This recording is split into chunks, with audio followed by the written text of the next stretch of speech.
Baracus Shit, I'm up on already.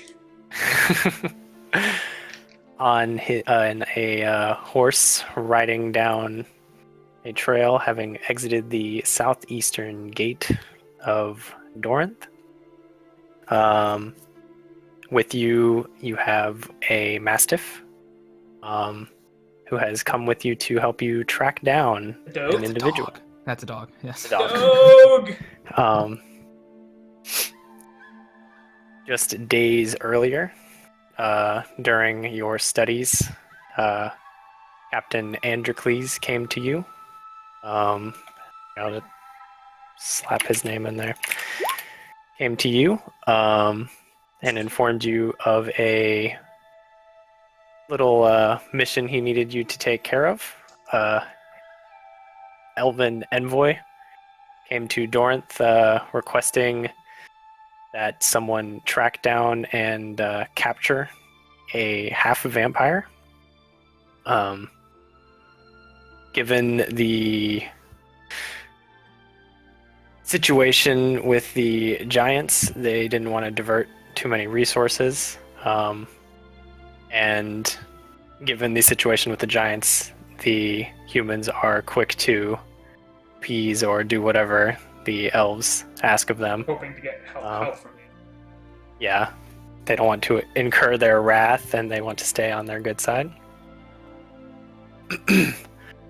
So, also with you, you have he gave you a cloth with the scent of this half vampire.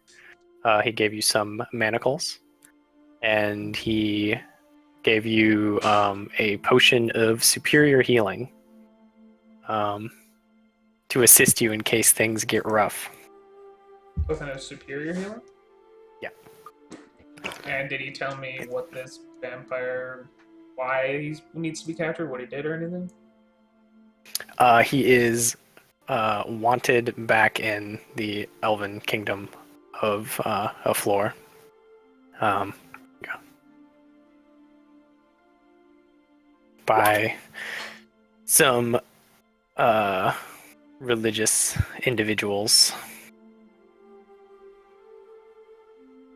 They inform you that he had been traveling this way, had left the boundary of the Elven Kingdom itself, and that he is now somewhere in human territory.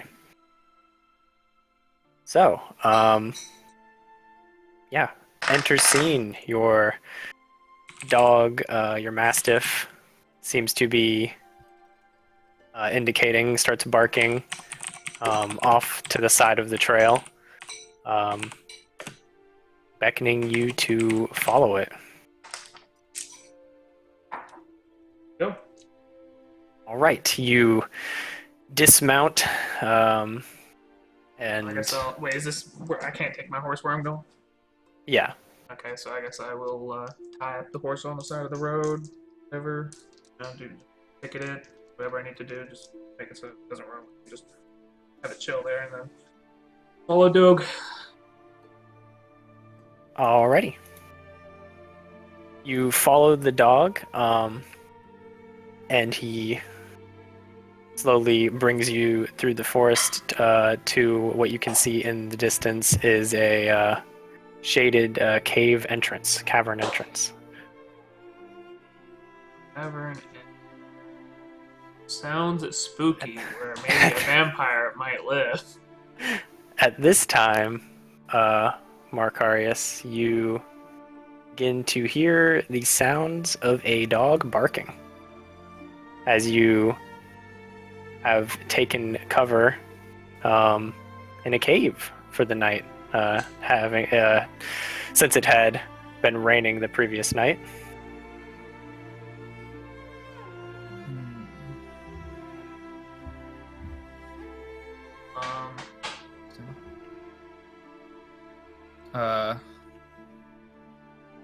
Based on my travels in the forest, are dogs common here?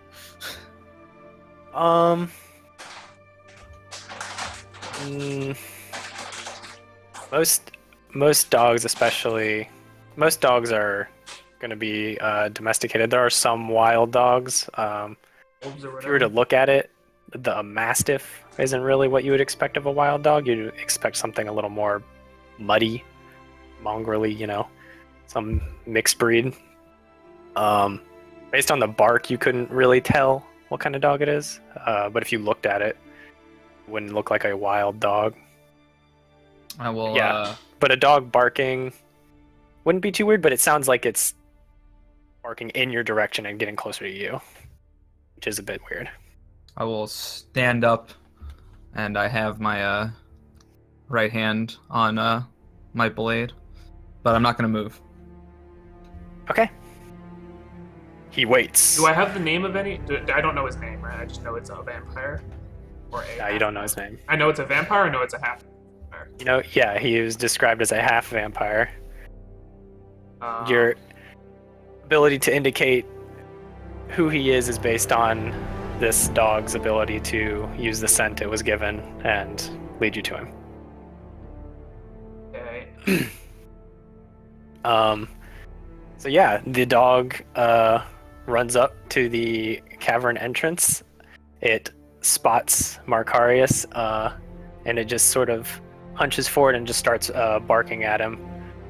Doesn't make any attempt to attack him or anything, but just stands at the entrance looking at him and just keeps barking as you, being in full plate, take a while to kind of get around everything and get over there. I'll take my hand off my blade and start walking over to the dog and just go, "Where did you come from, little one?"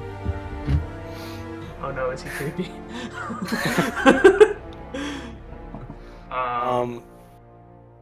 Yeah, So do you have any? You have like ways to calm animals, right? As a ranger, or I believe, yeah, maybe I should have this ranger revised open with for a while because I'm not too familiar with all the abilities. I believe I can naturally, sort of communicate with them Yeah. a little bit. where does it say this? It's part of.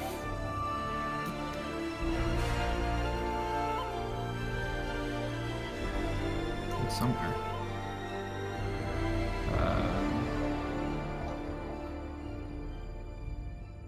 It's primeval awareness, yeah. You have an innate ability to communicate with beasts and they recognize you as a kindred spirit.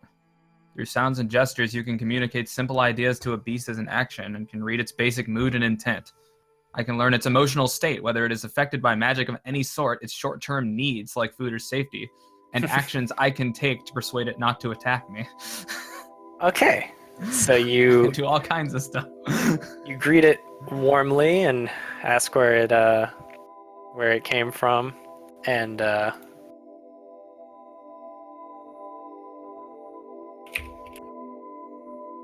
the dog, the mastiff, goes quiet.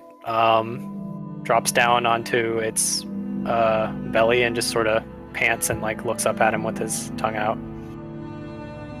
Placated. You hear your let's dog give him Baracus some- as you approach, who was once barking at the entrance, now having walked in a little bit into the cavern and now is just on its belly as you approach. Well, that's strange. I'm petting it. Okay, I guess I'll say, do I see him now? Sure, you get to the entrance and finally you can see from the dim light of the morning, you see the individual petting your mastiff. You can describe yourselves now, I suppose, now that you see each other. Well, I guess I'll go first since I'm not actually looking at you. So Markarius is I guess, well, I don't know how tall you are. So I don't know 6 how. feet. Okay, so I'm shorter than you.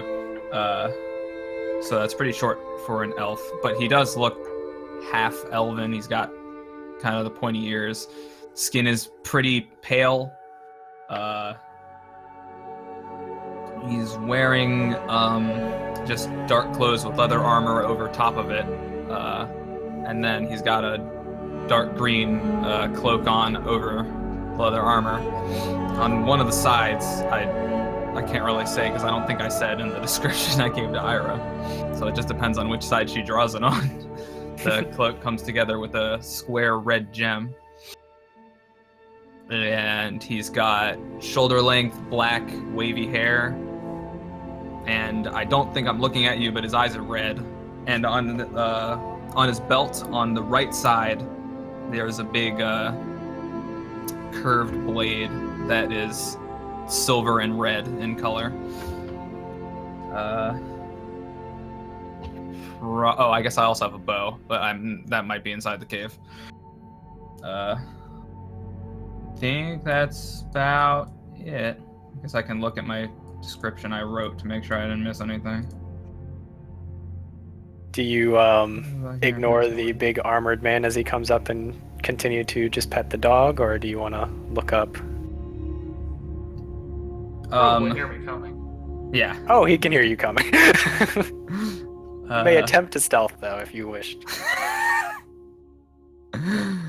That's funny. You might get away. You will likely get away. You didn't say you did, but I mean, if you wanted to, sneak up on him. I guess as he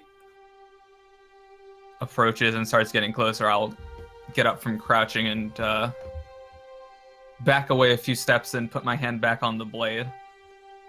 Okay, well, in terms of what I look like, yeah.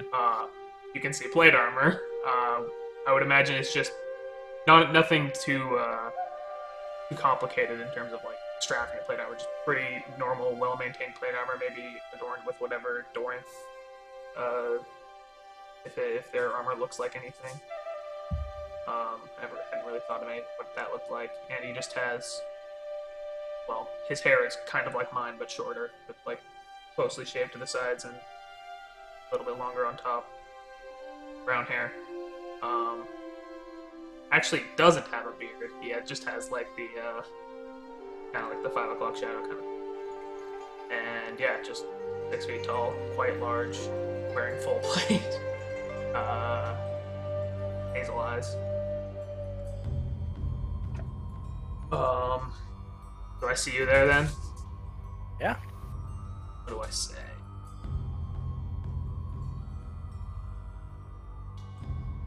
Stop right there, criminals. No, I'm kidding.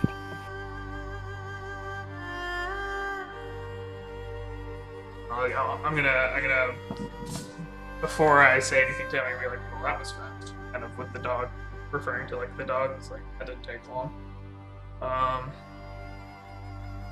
You'd been traveling for a few days. Oh, a few days? Okay, no. I thought I just fucking left. It takes a while to There he actually. is. It takes a long time to actually even get out of the city. Oh, true. Okay. I want to like address him in some kind of like official manner, but I don't know what to say.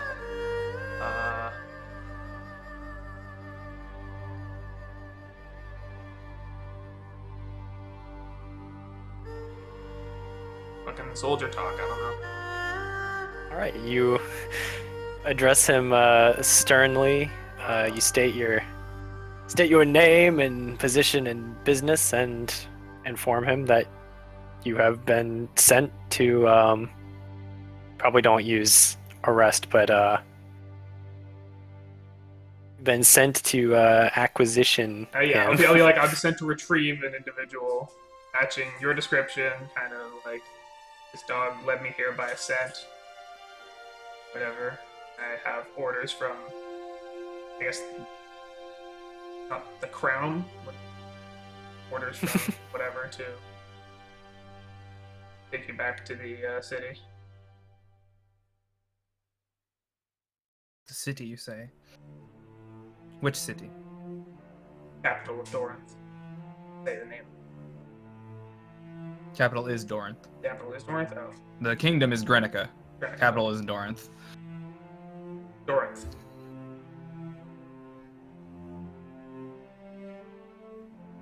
Why? Who sent you? Who knows I'm here? I am under orders to come retreat or to lead the person back who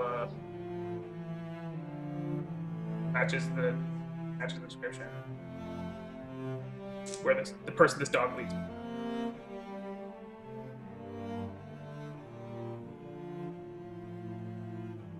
I have orders from my superiors.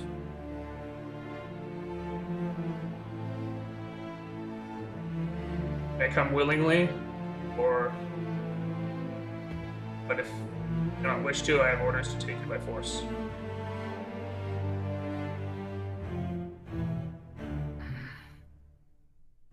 Yeah, your orders were alive or dead, so.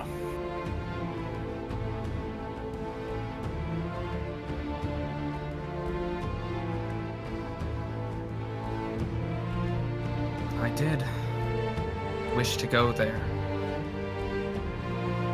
But I will not be murdered on the street for what I am. I assure you, I will not let that happen. Come willingly, no harm will befall you. Until I bring you to my superiors. After that, not say.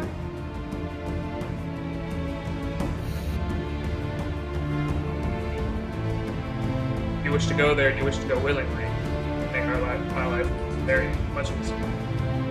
And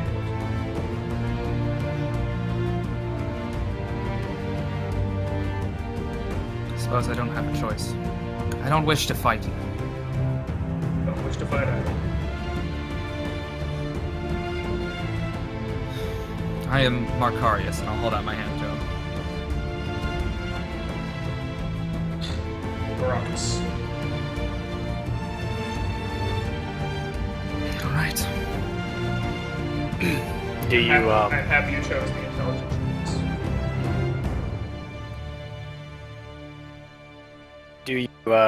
do you manacle him? I do not. Okay. Well then.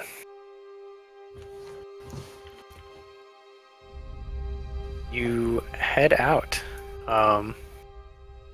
leading Markarius back to where you... Before we get into anywhere, I will explain to him that, like, should he try anything, or try to escape, try to hurt me, hurt anyone, I will have to take him down by force, and I do have manacles ready should I need kind of thing.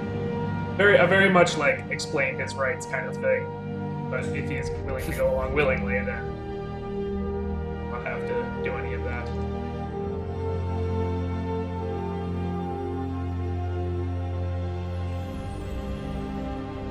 Not present himself to be a threat, then will not be treated as such. Alright. Well, he comes along willingly.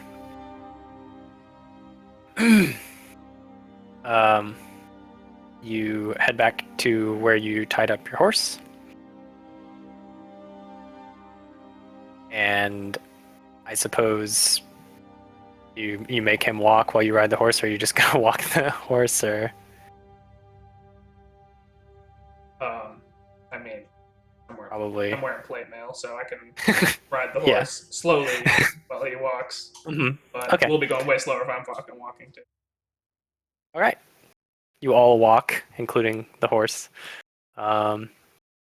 Markarius goes peacefully. However, once we get into like city or populated areas, I will get off the horse and walk beside him because I cannot quickly dismount the horse and get after him if he tries to do it. All right. As you make your way back towards Dorinth, in the distance you slowly catch sight of a small little pulled wagon with some farmers and whatnot. They pull it behind them. You're on the southern, southeastern end of the city limits, where it's still somewhat peaceful. So I can see the city in the distance. I'll put a hood up over my head. Okay. As you begin to sort of near the outskirts, what is referred to as the slums, this like massive, grimy outer ring, basically, to the city on all sides. Suddenly, Oh no. one of the you hear a tree, basically like the sound of like thunder snap, suddenly, and falls in front of the person pulling this cart, maybe some 100 or so feet in front of you. At this time, you see.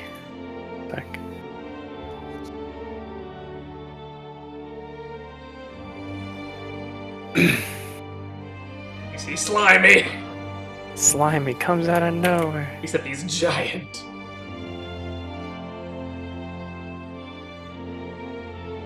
Let me just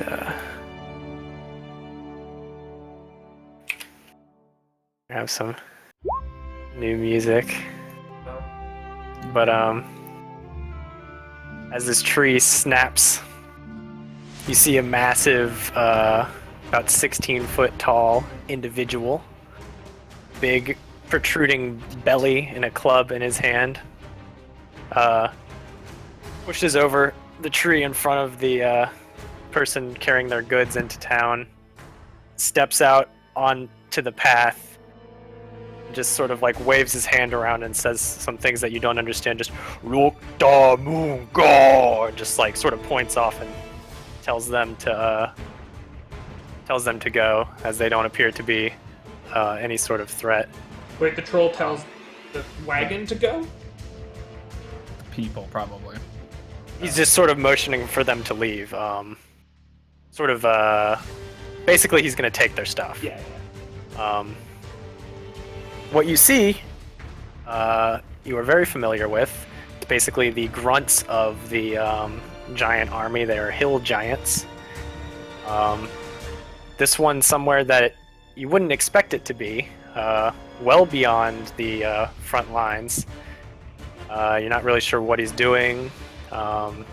He does wear, these giants, they're not just like completely naked, they do have slight insignia to them, and they wear not armor, but they're dressed up, like as if they're part of As an if army. they have some kind of uniform. Mhm. Basically, his loincloth is red and has like a little like giant on it in white. It's very crude uniform. Yeah. Oh. As I see that happening, I'll start running towards him. I don't say anything to you. I'm just running off. Okay. Okay, when I see the giant, I'll be like, wait, why is he here? Nothing has ever happened. And I'll ride the horse, like up past him, and I'll say to him, "Stay here. I'll take care of this." Okay. So at this point, As I ride as past you him. start to bring your horse, as you start to speed up your horse, bring it to a gallop towards the giant, and Markarius also tries to start dashing towards him. The giant sort of looks up and realizes the threat that you pose.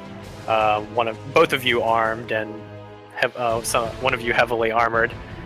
And at this point, I need you to roll initiative. Will you roll a 20? Half of a 20. A solid 10 with no bonuses. Unless my horse gives me a bonus. No. I get to use its dexterity instead of mine for initiative roll. Let's see. That'd actually be kinda cool. Now. But make like mounted combatants who weren't dexterous and had like armor and stuff, like Well. actually be dexterous. I've gotten lucky because, as always, I rolled a 2 first. But as a ranger, Total. I have advantage on initiative, so I actually rolled a 15. Holy 2, Batman! How do you I do counted it? How do you do it? I don't know. Additionally, the Mastiff does start barking and running towards the giant as well. Yeah. The top of the round goes to Markarius. You are about 90 feet away from the giant and the cart. The scared peasant has already pretty much broken free and made it to the woodline at this point, abandoning their props. I will I have to look up. Actually, I have to look up spell ranges. 90 feet away. Well, I'll move my normal 30 feet first to just get as close as possible. Close to about 60 feet with the giant. I'll look at my spell ranges. Okay.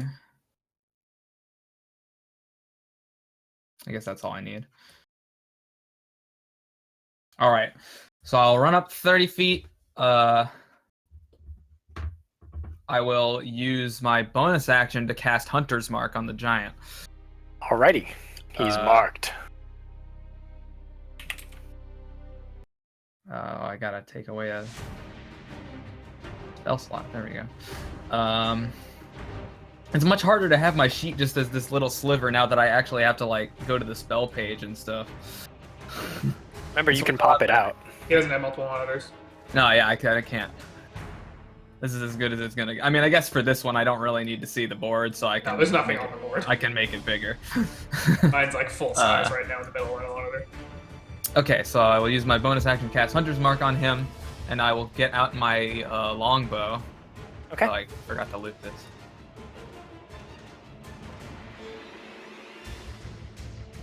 And I will yell, "Leave them alone!" And I will fire. I can do 2. Yeah, 2 arrows. 2 arrows at him.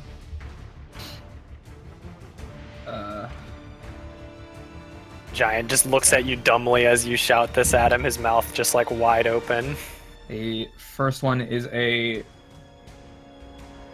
19 to hit. That'll hit. And maybe if he's really bad at dodging things, which he probably is, 14 for the second one. Yep. That'll also hit. All right.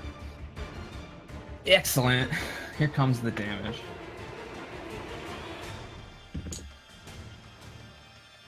Okay. The first one does 12 points of piercing damage. Alrighty. And the second does much less. No, actually not much less. 10 points of piercing damage. Alrighty. And that was with Hunter's Mark already included. Okay. Which, because that's the same damage type, right? Hunter's Mark just does the same damage as the weapon. Yeah. Okay. You fire off 2 arrows as you close with the giant, catch one in his shoulder, and he just sort of looks at you dumbly, and then another one slams into his like big, like muscly, protruding belly. Sort of see like a little dribble of blood, but it just seems to like look at you stupidly, not even comprehending its own pain. Turn goes to the dog, which runs a lot. How much does it run? More. Speed dog. The dog is pretty fast. It gets within about 10 feet of the giant. Turn goes to Baracus. Alright, how far am I away and stuff like that? You are 90 feet and you are mounted. How fast can I move? A horse has 50 speed. 50 speed.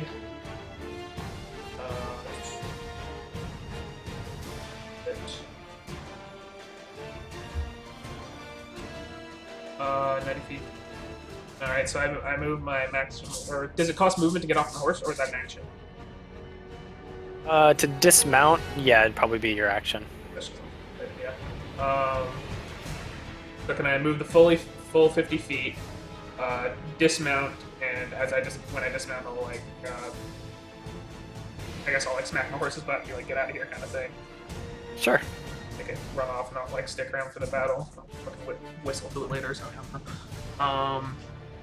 That's movement action, and I want to yell some kind of order to the dog to like stay or like come back here. I don't want to get fucking squished. Can't do anything. Right? So I'm gonna yell at the dog, be like whatever the dog's name is, like come here or like get away or like stop or something like that. Try to get to stop running the giant and come back to me. And For bonus action, like stuff. I guess I will draw my weapons and being sword and shield with free object interaction and bonus action do cast arcane strikes on myself. Alrighty.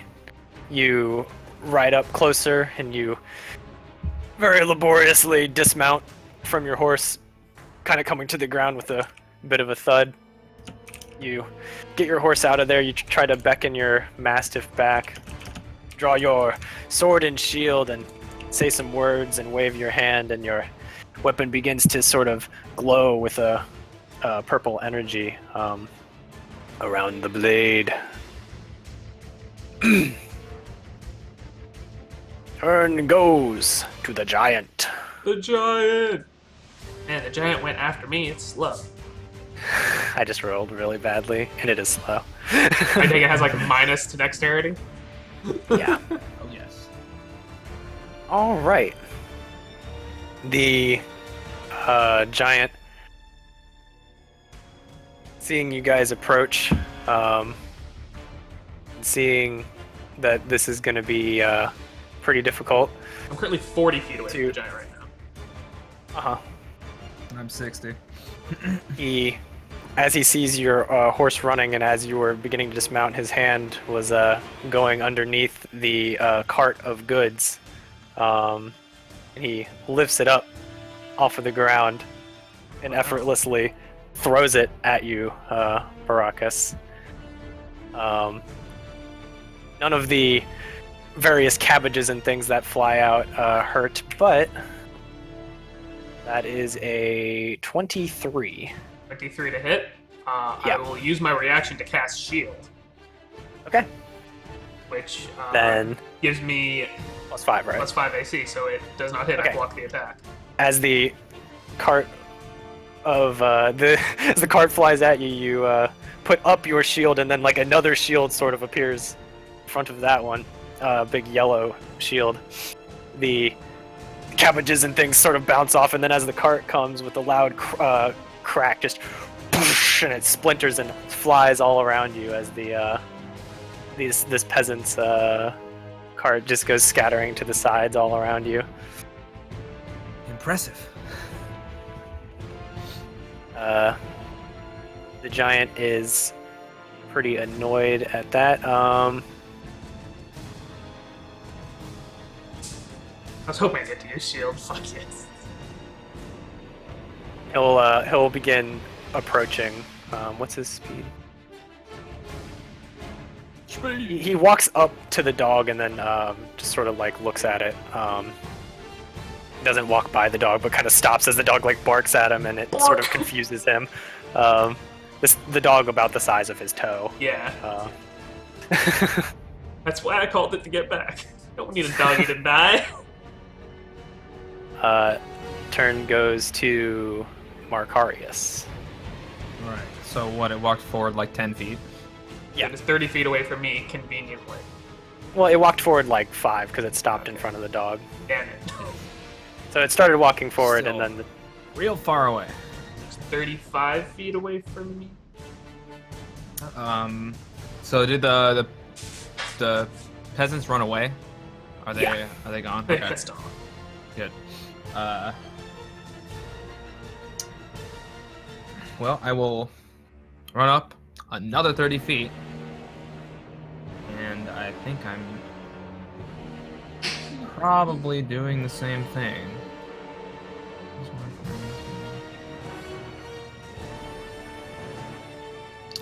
Yeah, I don't think I have any other stuff I can really do.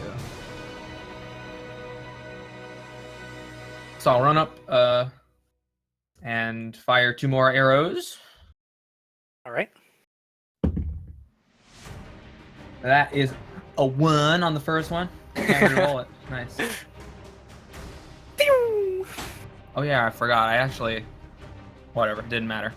String breaks. I had advantage on the attacks before he went the last turn. Yeah. But didn't But matter. you hit twice, so it's okay. That one hits 20.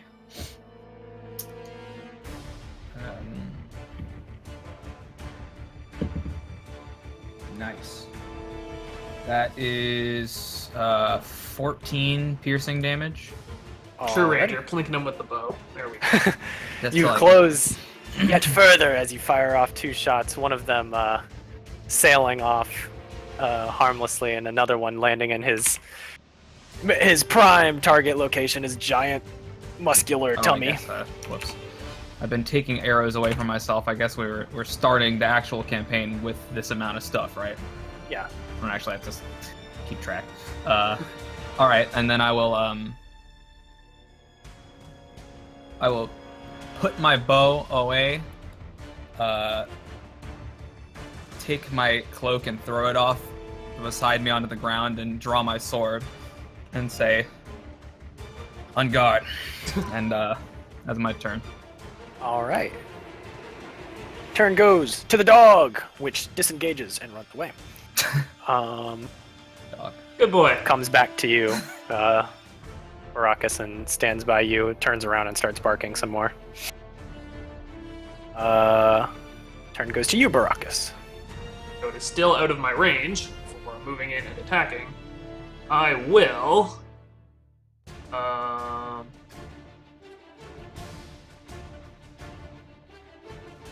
Giants can't speak English, right? Sorry, common. I can't fucking Maybe. communicate with this thing or anything. I mean, maybe some of them can. I don't know. Yeah, you would know that sometimes some of the ones in charge of things but this can one's speak a fucking common. grunt, and I'm not gonna learn anything. But yeah, they speak giant. I will.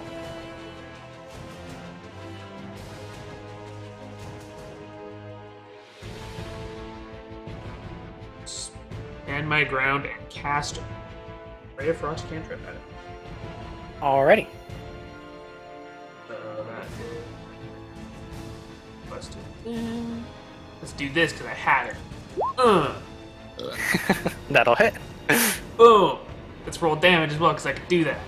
Oh no, his speed is reduced. He's not going to be able to move at all. You do 12 points of cold damage.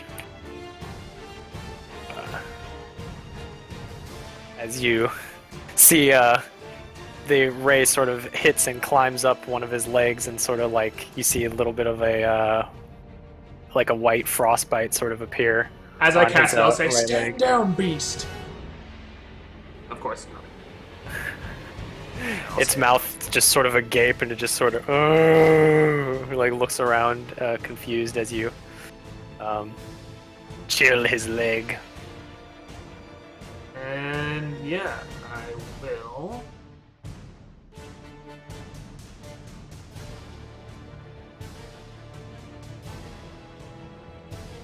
Actually, yeah, I'll move forward like another 15 feet while casting kind of thing. I'll move up a bit. Get my ground there. Can't make it too. So you're 20 feet away from it? Roughly 20 feet away. Okay, and Markarius is 30? Okay. Turn goes to the giant, who sort of slams his club into the ground and makes his way towards you, Baracus. Attacks you twice with his giant club. All right. The first one hits. What's the roll?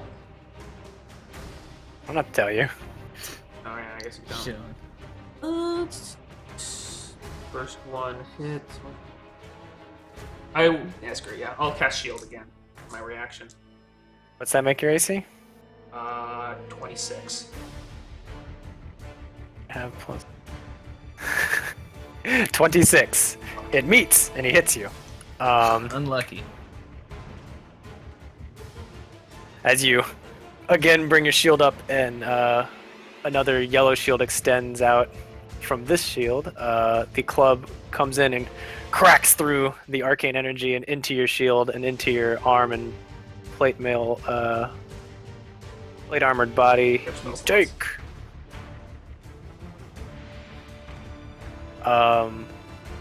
14 points of bludgeoning damage. How are reduced by 3. concentration spells determined for the DC? It's what the damage is or 10, but you take 3 less damage from I do. the damage types, right? Yes. Okay. It's just So you take 11. non-magical bludgeoning, slashing, and piercing. You take, so that means total you take 11 points of bludgeoning damage, and you make a Constitution saving throw. For DC 11. 11. Is it really? I thought it was. Yeah. I mean, he makes it, but for the sake of me, because I really suck at concentration checks, I want to make sure. I thought it was either 10 or the damage divided by 2, whichever was higher. Oh, is it divided by 2? That's what I thought. Probably right. Yeah, I'm gonna. No, not that. Where's it at? Whenever you take damage, you must make a con save. 10 or half the damage you take, whichever is higher. Okay, so it was 10. All right. It probably doesn't matter for him, but it might matter for me because I suck at those. The first swing smashes through your shield and hits you, dealing a significant chunk of damage. He rounds and tries to hit you again. This time you sort of deflect with your dented and normal shield. And he just sort of rears back and gets ready to keep smashing anything that's in his way. Turn goes to Markarius. All right, I will run up to him with my sword drawn and give him 2 slashes with my blade. Alrighty.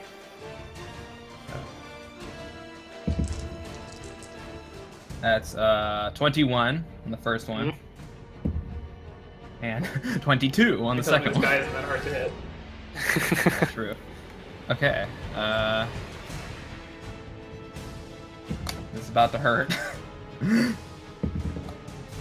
The first one deals 18 points of slashing damage, Holy shit. and the second one deals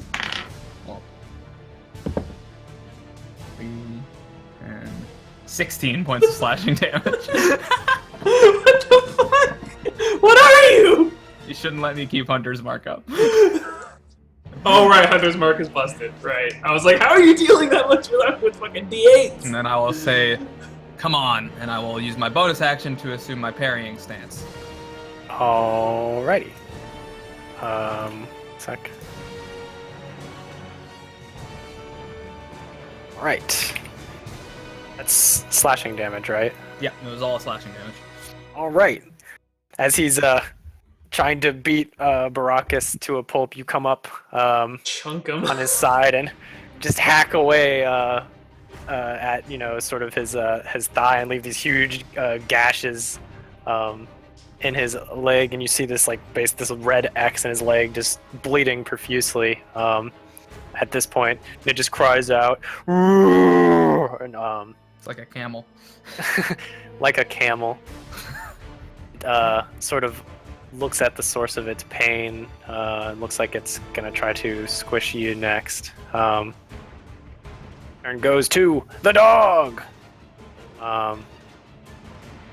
The dog closes around your flank, Baracus, and attempts to bite the giant.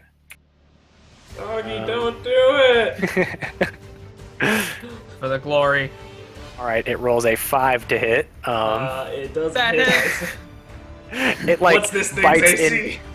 It bites into the leather on one of its sandals that it's wearing. Basically, these big giant sandals. Crocs. Not dealing any damage. And the giant takes little notice. Turn goes to Baracus. Alright, I'm going to make 2 normal melee attacks against this thing with extra attack. Okay. So... Oh, the first one misses horribly, but it wasn't a natural one, it was a 2. Well, wait, that's assuming... I don't know what this thing's AC. That's assuming that... A 9 does not hit. It does not. That's unfortunate. You're still reeling from your. I'm going to assume a 20 hits. The 20 does hit. Not a natural 20. And yeah, so that would be 1 hit of damage, which will be 6 plus my 4 plus my arcane strikes. That's 3. So 6 plus 7, 13. Alrighty. Alright, you slash across sort of underneath his big belly that's sort of like hanging over top of you. And you slash up. You see, as the blood sort of like trickles down. You don't actually like really cut all the way through to his intestines, but you can see kind of like hacking away at this like big armored tummy. I'll hack at it, and then after I'm done hacking at it, I'll assume like I know it doesn't make any difference. Like, I'll assume a stance with like holding my shield out, and I'll like kind of pivot around it so that I'm on the opposite side of it. Really. Okay.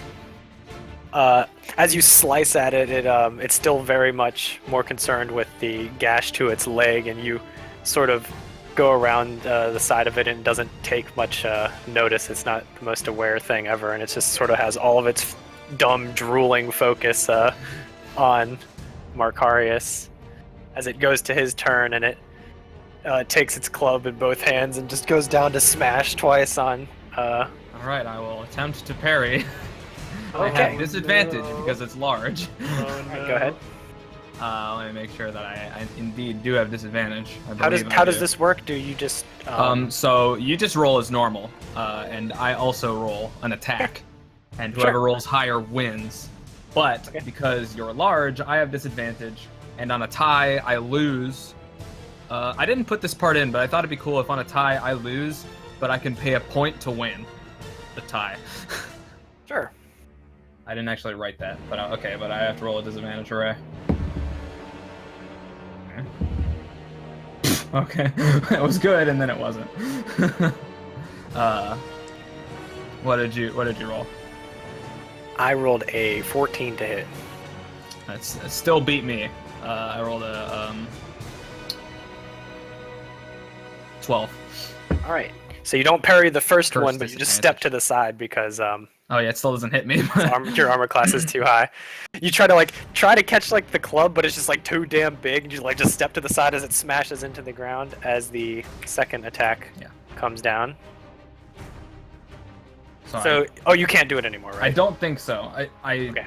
Well, you said after you got As I hit, wrote it, it's either I riposte or take damage, but I mean, I still failed to parry, so I mean, As you're sort of reeling from the impact of the club, I didn't block it correctly, so I'm a little. Your blade's lowered to the side. I think the only way you're allowed to continue to parry is if you succeed on the first parry. If I do it, yeah. As the second strike comes down and does hit, you take.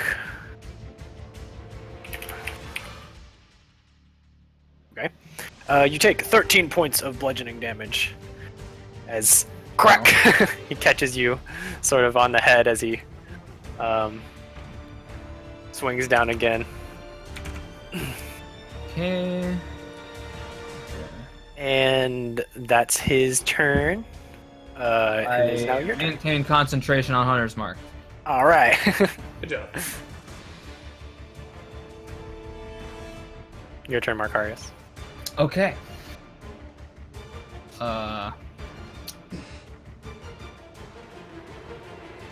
Wheel.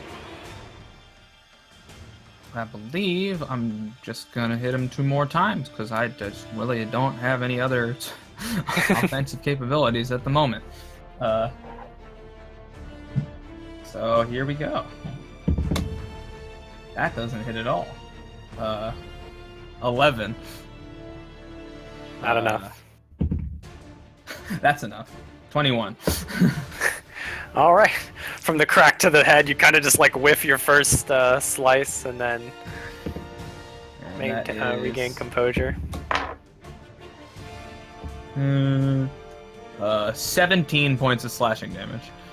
All right.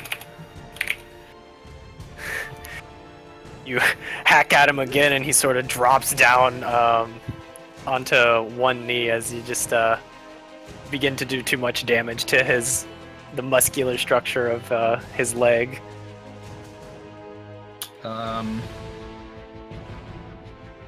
I will. You can hit me. I'll just get back into my parrying stance and end my turn here. All right. As it drops down onto one knee, you can see a look of terror, sort of, in its big, stupid eyes, as it now fears for its life. And if it could, it would be pleading. Instead, it just sort of looks at you, scared, and you can see like this massive 16-foot tall body sort of begin to slightly tremble. The Mastiff is Finishes it off. and barely misses.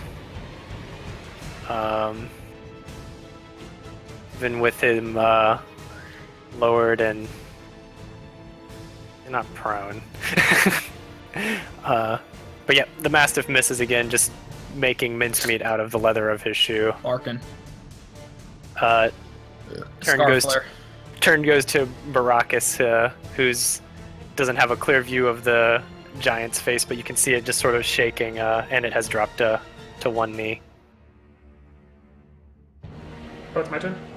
Yep. Okay, I will make 2 more attacks.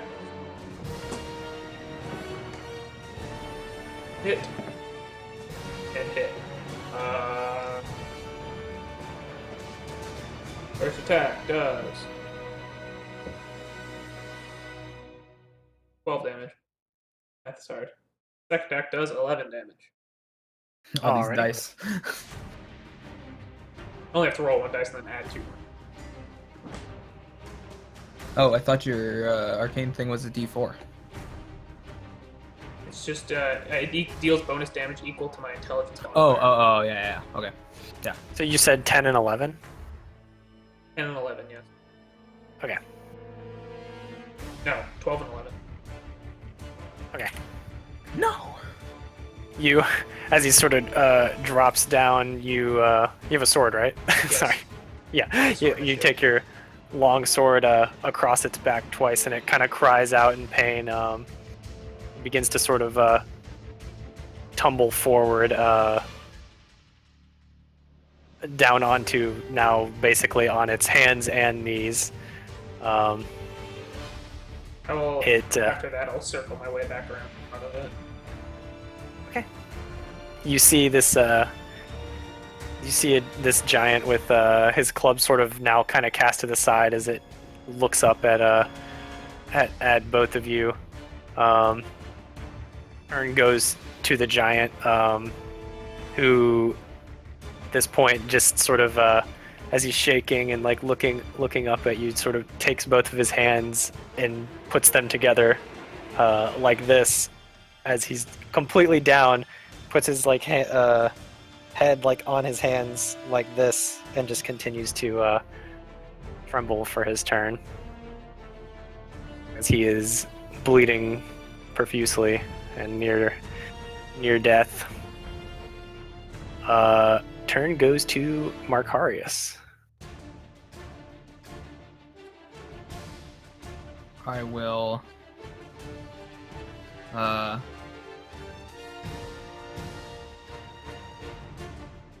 just stand up straight out of my parrying stance, since he didn't try to hit me. And sheath my scimitar in my belt. Okay. And say, I will not kill a defenseless creature. Leave now. And I will just begin walking away from it.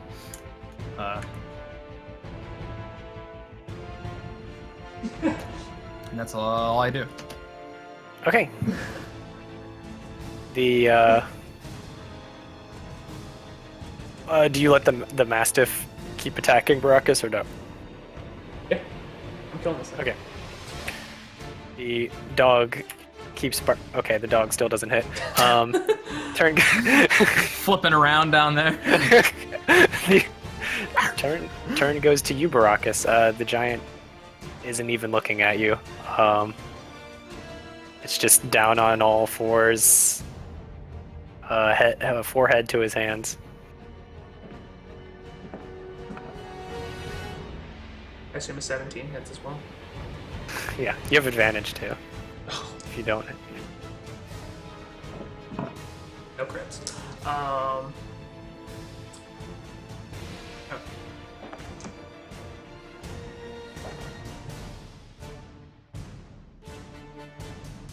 28 damage total. Okay, as you begin to hear it, big And if giant sob. assuming it dies from this, I will try to make it a quick death, but it is going to die. Okay. As you hear it begin to sort of sob, just very loud, and his whole body like heaves with each sob. You take your sword, and instead of just like cracking at its skull, you try to pierce to the brain to make it as quick as possible. What were the damage rolls? 14 and 14. Okay. The first one cracks the skull but doesn't kill him immediately. You hear like the snap of the back of his skull as he cries out in pain. And as the giant's shriek fills the air, you lift up again and smash down onto the weakened skull and manage to puncture into its brain, and it shortly thereafter goes limp, mostly in the same position that it was in, just now dead. Oh, my song ended right as that happened. Oh. Mine just began as that ended. That's unfortunate. Okay. And I was I forgot. I didn't say what I was walking toward because I couldn't think of anything good to walk towards. I forgot. I threw my cloak off, so I was walking towards my cloak when I sheathed my sword and turned away. All right. Retrieve your cloak. Giant lays still with, just a little bit of evidence of the skull having been broken and what little blood comes out from that wound, since it's above. He's just in the middle of the road, laying down like this. Yeah.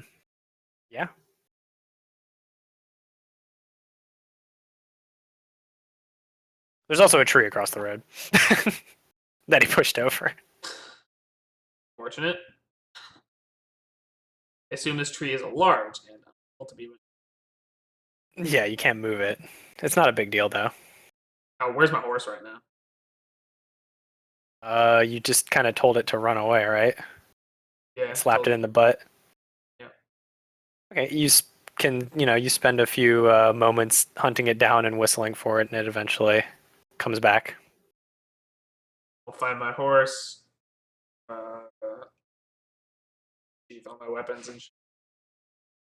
While he's doing this, I want to use primeval awareness to see if I can sense any undead within. How far can I see? 5 miles? 5 miles.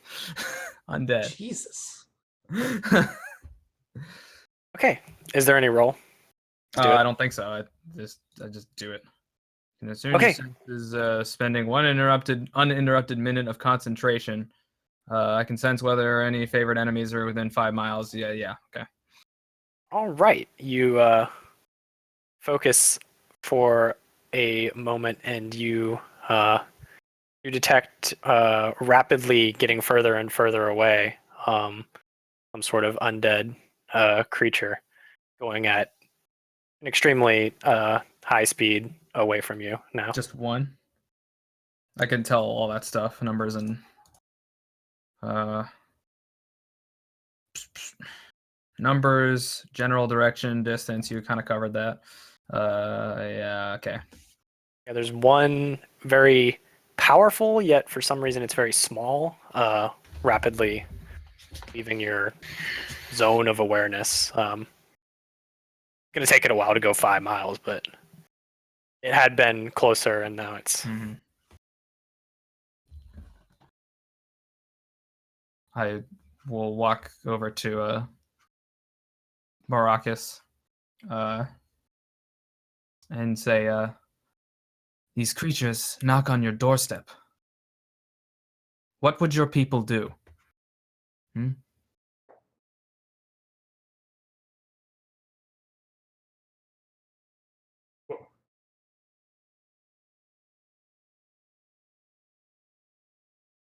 This does not appear to be a war you are winning. Whether we're winning or not, we must try to repel them. We must do all we can to drive back this threat to our people, or we'll be gone. We'll be lost.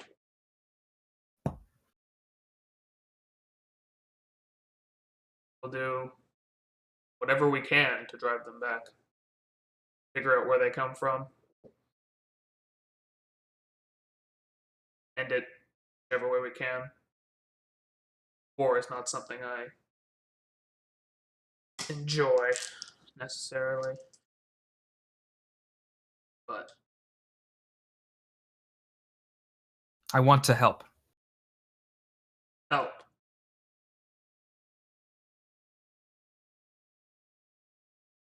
Not a whole lot of that.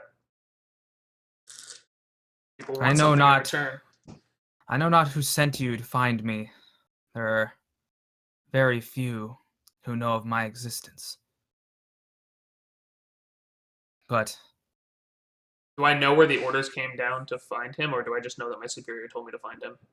Do I know that like, Your elves are- superior told you that an envoy from a floor, the Elven province, this? said there were special orders that they thought that this half vampire individual was traveling this way, and that it would be real swell if you could just capture him and ship him on back, for crimes against mankind or what have you, or elven kind, I suppose. We can use all the help we can get. My orders are still to take you back, and I hope that you're resolved in a way that allow you to help afterward.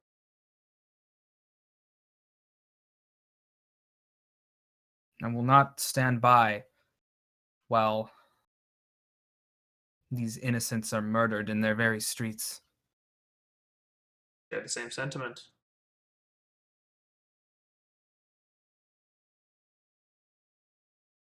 Thank you for your assistance in taking down this creature. I'm not sure I could have done it on my own. See that not manacling you was a decent choice. I simply did what anyone would do. Wish I could believe that. I can't ask much of you, but I hope that you at least can see that I'm no monster. I don't know much of your past or much regarding the reasons why I was ordered to take you. From what I do know, I can see that you are not only not a threat to us, but possible aid. I will tell my superiors the same. Or, aside from that, I cannot promise anything. That is all I can ask. Shall we continue? Hope that there was only one of these things this far out here. It was just a happy accident. If there's more of them, then that would mean I don't like it. Put my hood back up. All right. You continue your travel, and the plan is to take him into town to your captain and all that. I will also explain to him once we enter civilization, like people area. people live and stuff and boundaries of the city that by regulation and stuff I would need, assuming it's by regulation, that I would need to take his weapons, especially because I'm taking this guy. It's supposed to be arresting him. Yeah, you would need to manacle him and all that. I You're gonna will take him into the city as a prisoner. um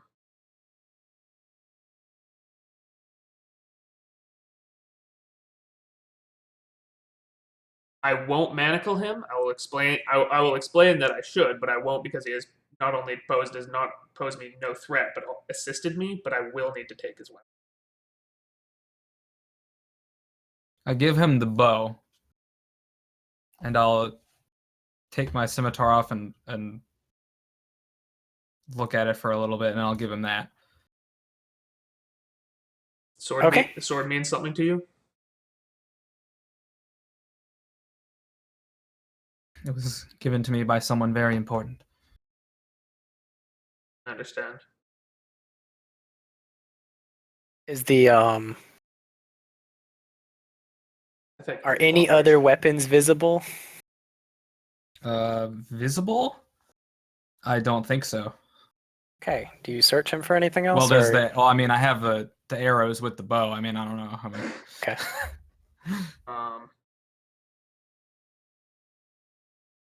Yeah, I'll explain to him that I would need to search him, and then I would go about searching. Alrighty. Roll a search or whatever. You frisk him. Is it easy enough to find or no?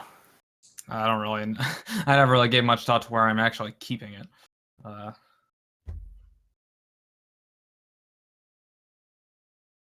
about how about like I would assume I'd check for like weapons concealed within a boot or something like that. Pretty common stuff. That's probably where it is. Like with the blade inside the top cuff of the boot, so that the handle sticking out, so I can grab it. Okay. You pat him down, and you eventually do find a dagger in his boot. Barrett, are we? Give it back. I told you I must take your weapons.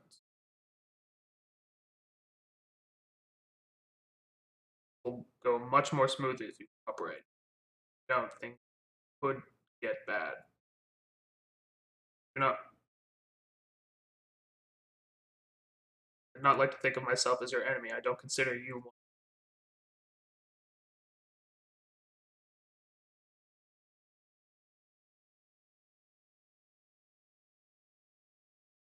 Fine.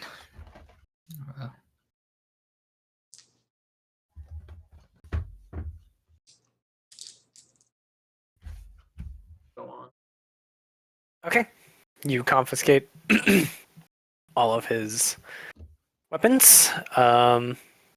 You allow him to remain unmanacled or shackled in any way. Yeah, but close at my side.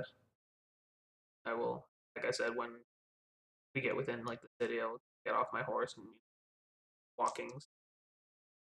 Okay. You spend the next couple of days slowly pressing your way deeper and deeper into the city. You make your way through the slums, through the dirty children and crummy houses and sketchy looking individuals. They leave you alone, given the plate and the horse and the prisoner and all of that. You eventually press your way into the city proper and begin heading towards the Lucus Arcanum, where you study. You head towards the high towers and towards where you had been, studying probably about a week ago at this point, and find your captain. What was his name? here somewhere. Androcles. That Yeah. guy. Archimedes. I was actually considering that as a name. You find Captain Androcles. You approach from behind him with your prisoner. Captain? He turns and he sort of eyes Markarius and looks at you and just sort of says, "Why is he not manacled?" I will explain to him that he did not.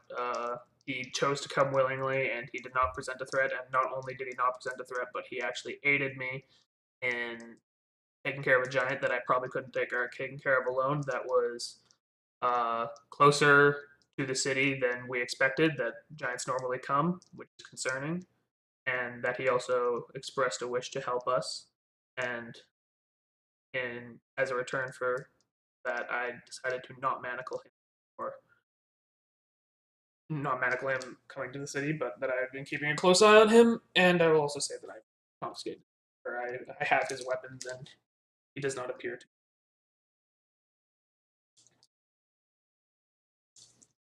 Okay. At this time, he reaches for your manacles and takes them from you as an elven individual walks into the room. A clergyman from your past, Markarius, that you recognize, as the captain begins to manacle you. And he just sort of looks at you, Baracus, and says, "Well, that's a shame. It really is. But we have no choice in this matter." As he manacles, It's necessary. Allies are hard to find nowadays. Assuming they're hard to find. he, looks at you sternly. "Yes, they are. And afraid I'm not willing to make the trade of one individual for an entire nation." As the clergyman just walks in with his hands, calmly in front of him, staring down Markarius, but trying to look relaxed, not trying to look enraged or anything like that.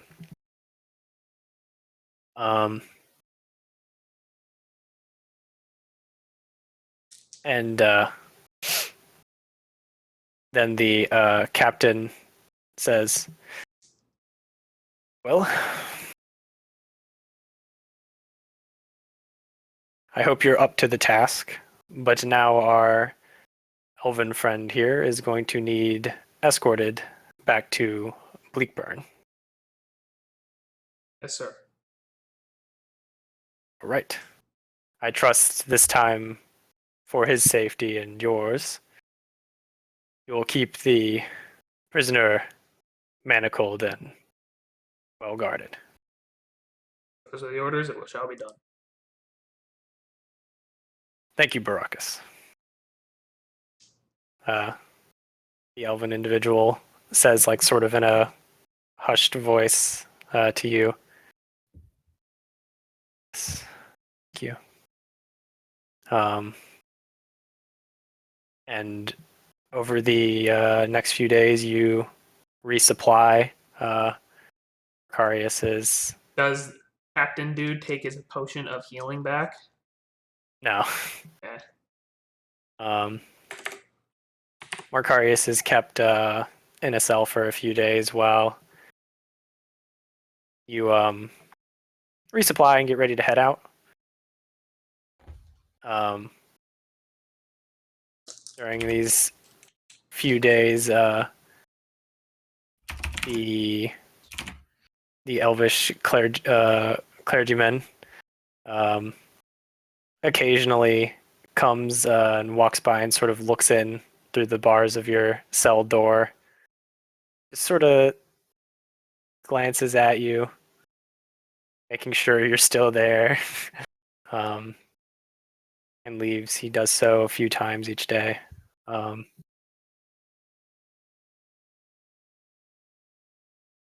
and after a few days, you are geared up and ready to disembark on your long journey to burn with this prisoner. Captain makes it clear to you that this is, important for Relation. the relations between the two nations. Um, gives you small lecture on not letting your feelings um, get in the way of your duty. And As when he lectures me on t- that, I will assure you had nothing. I will assure him it had nothing to do with feelings. Simply what I judged the threat to be, and try to make it like a very reason why I did it, as opposed to saying like it was done out of whim. But all the same, I will say that I will keep him held as per his orders. okay. Um, all right. He tells you that he understands that he doesn't like it any more than you do. And if he had a choice, he would definitely choose, your side, but he doesn't really feel that he has a choice. And you Or it tends to are strip ready you of to. choices sometimes. So, you get ready to disembark. You have stuff. Um, no dog this time. Just Stuff. um, Stuff. you and the clergyman and Marcarius all given a horse. Um, he, of course, has to ride his while manacled and his horse led by rope. And the three of you get underway. Fun, fun, fun. You travel back out of the city. Um, the clergyman doesn't stop to do anything, even when going through the slums. Like he doesn't talk much. I mean, if you want to talk to him, you can, He doesn't say but he anything. doesn't. No, he doesn't say anything. Um, even And I going know. through Do the. I know where we're going, or is he leading? Oh yeah, you're briefed on where to go, what roads to follow, and whatnot. Um,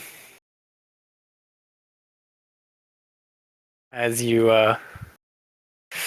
head out, making your At way. some point after we leave the city, I would like to ask him maybe while we're at camp or while riding or something.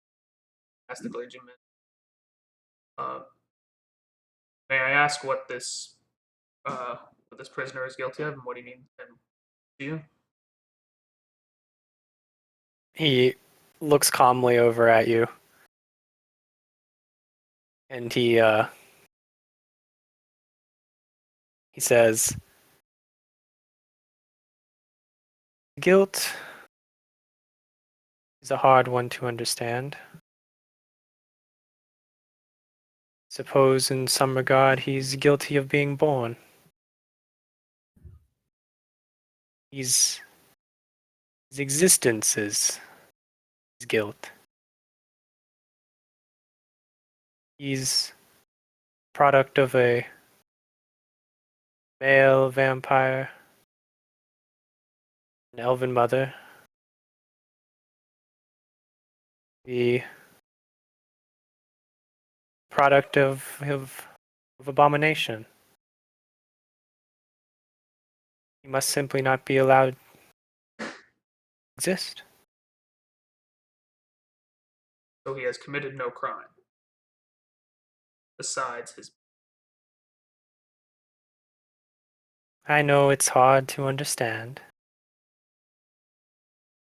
But his crime is like that of the giants. See one and you just kill it, do you not? Not. Giant sees us. Acts not out of. I don't believe out of spite, but it is his natural tendency to simply kill what is in his way and take what it wants. It is not an intelligent beast. It just does that. Not necessarily its fault, but it does present danger and harm to all of us in a very meaningful way. They kill people, they rampage villages, slaughtering people for no particular rhyme or reason. That is why we fight them. They threaten our city and our lives every day. That is why we drive them back. I have expressed no wish to exterminate the race of giants. I simply wish for there to be an end to the people to be safe, for there to be peace. That is why they present a very real threat.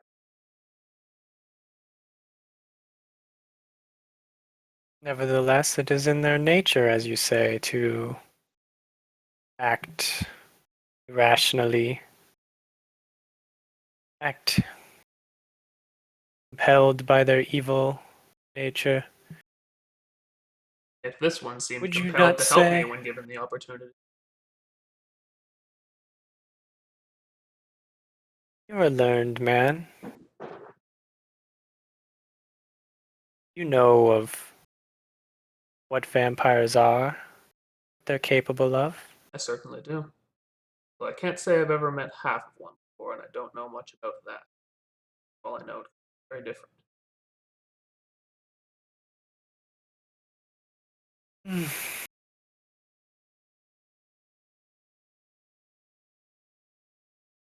Forgive me, it is not my place to question the laws of your people. I'm trying to understand them. You must not allow its charm to guile you, to cloud your judgment. He may seem like he's on your side, he may seem friendly, he may even seem good. But it's all a ruse. Till one night, fangs are in your neck. Till one night, your lovely women are seeded with evil, forced to give birth to yet another abomination, until one night, throat is slit. Till one night.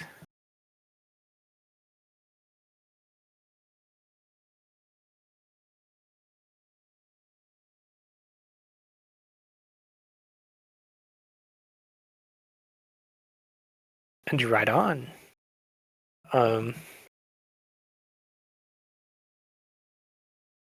As you make camp for probably about the third night or so.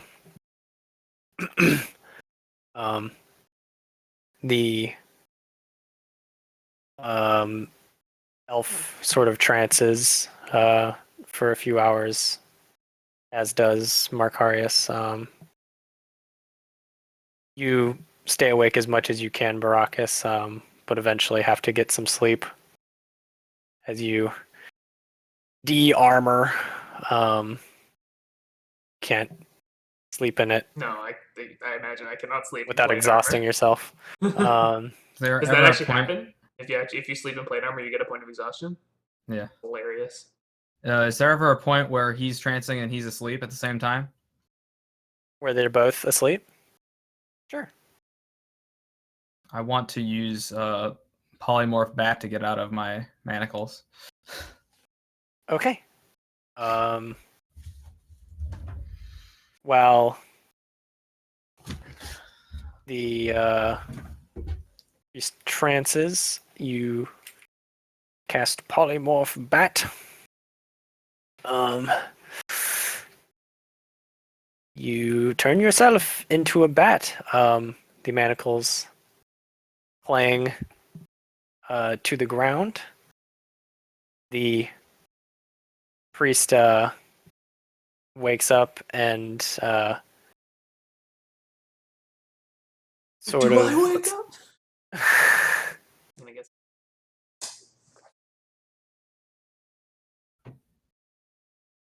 And as you try to flap away, the priest is going to attempt to stop you.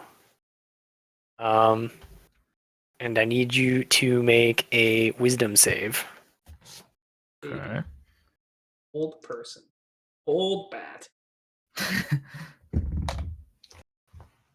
Of course. Think I have anything that can influence this?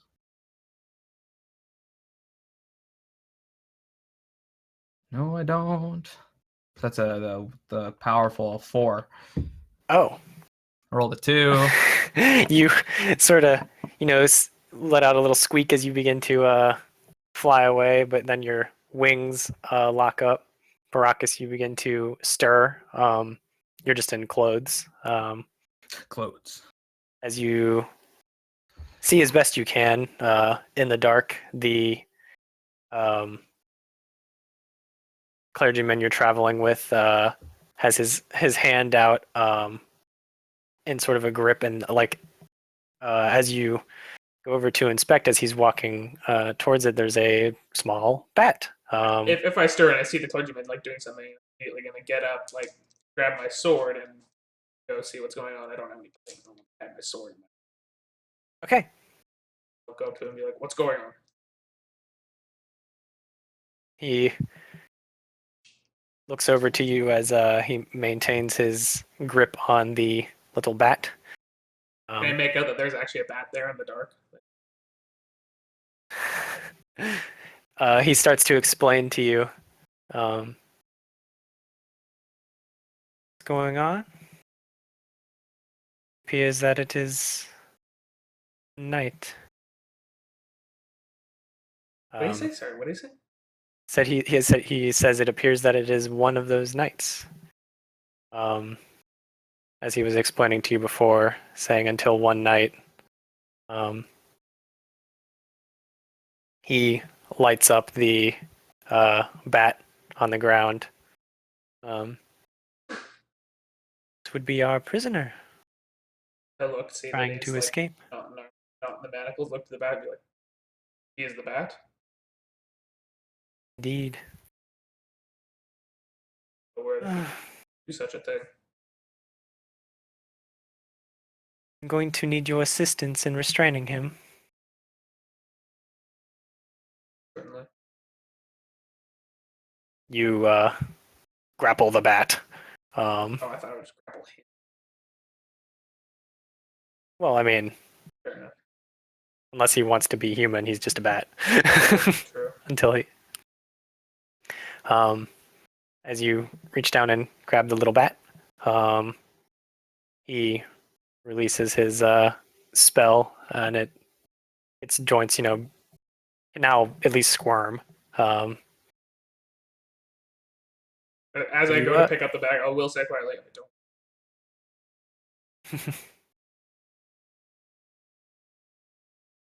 The clergyman looks All very thoughtfully strange.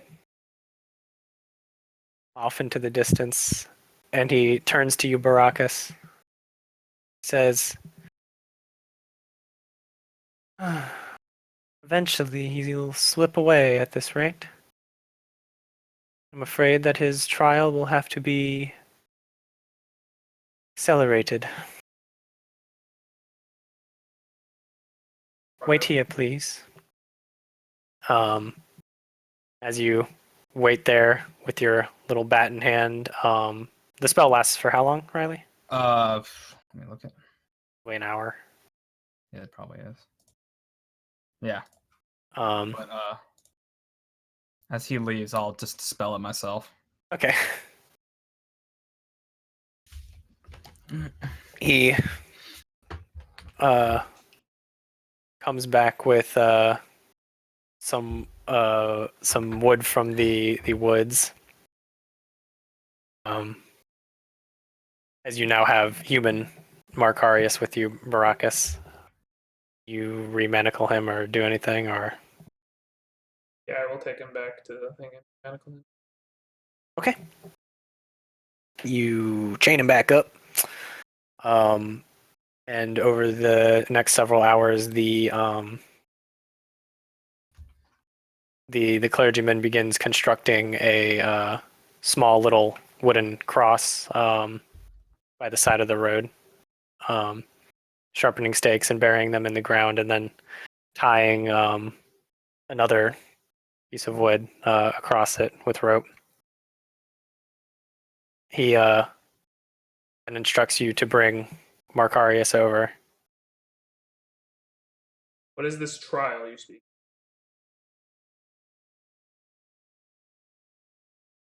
He must be punished before the gods. Must be removed from this world. Plan to execute him here. He gives me no choice.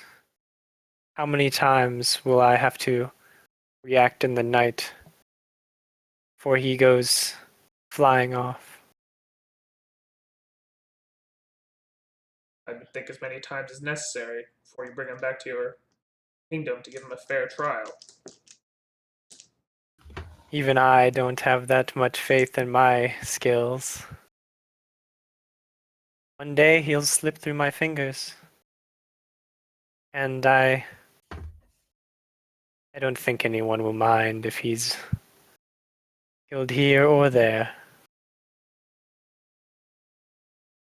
I certainly mind a seemingly unthreatening man executed on my soil. Just sort of looks at you for the first time. Not not a friendly way, not trying to. Say this man is guilty for the crime of being born. Why not simply exile him? That is what you're.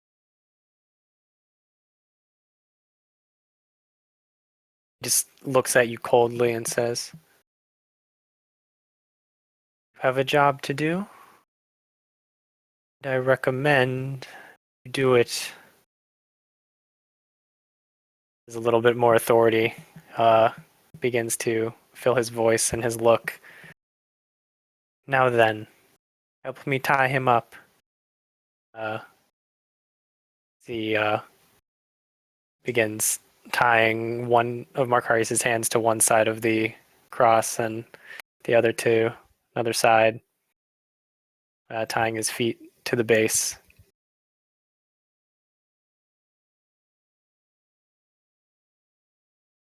He Asked me to help him tie him up. I say, my orders were very specifically to give you escort to your kingdom where you could deal with your prisoner the way you wish. I was never ordered to participate in the slaughter of an innocent man. sort of just looks back at you. I will not assist you in execute escort. Fine. You won't assist me, and you won't stand in my way. He begins sharpening a wooden stake. He takes out some what appears to be water and starts sort of sprinkling it onto the stake. As you watch, he sort of says a quiet prayer to himself as he holds the stake before him. Markarius tied up on the cross.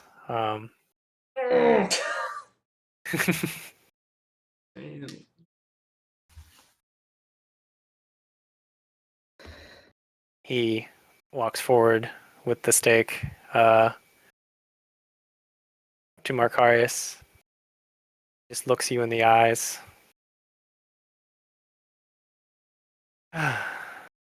Been many years that you have eluded us. Many years that you have defiled this earth with your presence. Now, finally, fewer of your kind walk amongst us. We'll be one step closer to a pure, verdant world. Shut up. As you wish. Flips the stake in his hand, and as he puts it against Marcarius's chest, you can see he doesn't really have to push. It just sort of starts to like melt into his chest. Upon contact with your skin, you take 7 points of radiant damage, Marcarius, as you can hear his skin starting to sizzle and blood start to spill As out that of his starts, chest. I'll come up and like put a hand on him and say, "Stop! This is insanity." He looks back at you with a cold look, and he grabs your wrist. As he does so, you take 12 points of necrotic damage when he grabs your wrist. We are just gonna fucking Just die. Got another character on deck. It's fine. and he just sort of holds your wrist. Says, "You had your orders. If you wish to explain your actions to your captain, it's on you." There must be a way we can work this out. There's always a way. As he talks to you, he and maintains eye contact with you. The stake slowly pushes further into Marcarius's chest, now taking more damage as he takes 10 more points of radiant damage as it slides further into his chest. Blood pouring out. You can hear the sizzling. You can hear the restraint in Marcarius's voice as he tries not to cry out. I'm crying. As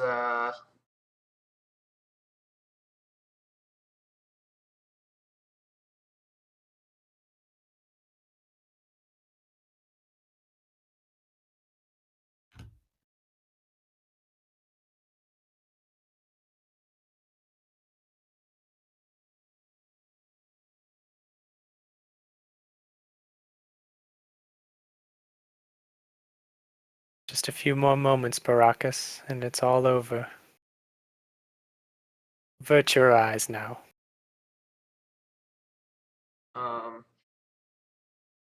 I will say,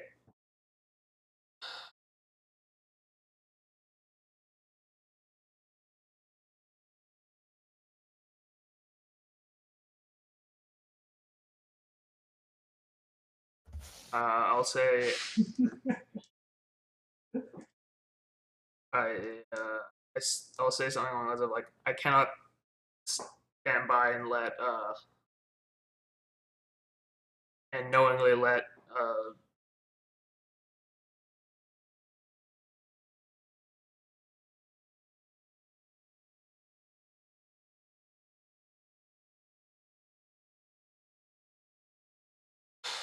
what do I want to say? I will take my say something along the lines of I will not stand by and let uh,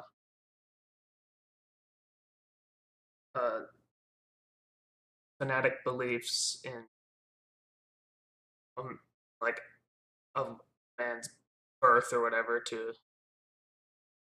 condemn him to death when he has done nothing wrong in life, kind of thing. And I will take my other hand and grab the stake and try to pull it out. Okay.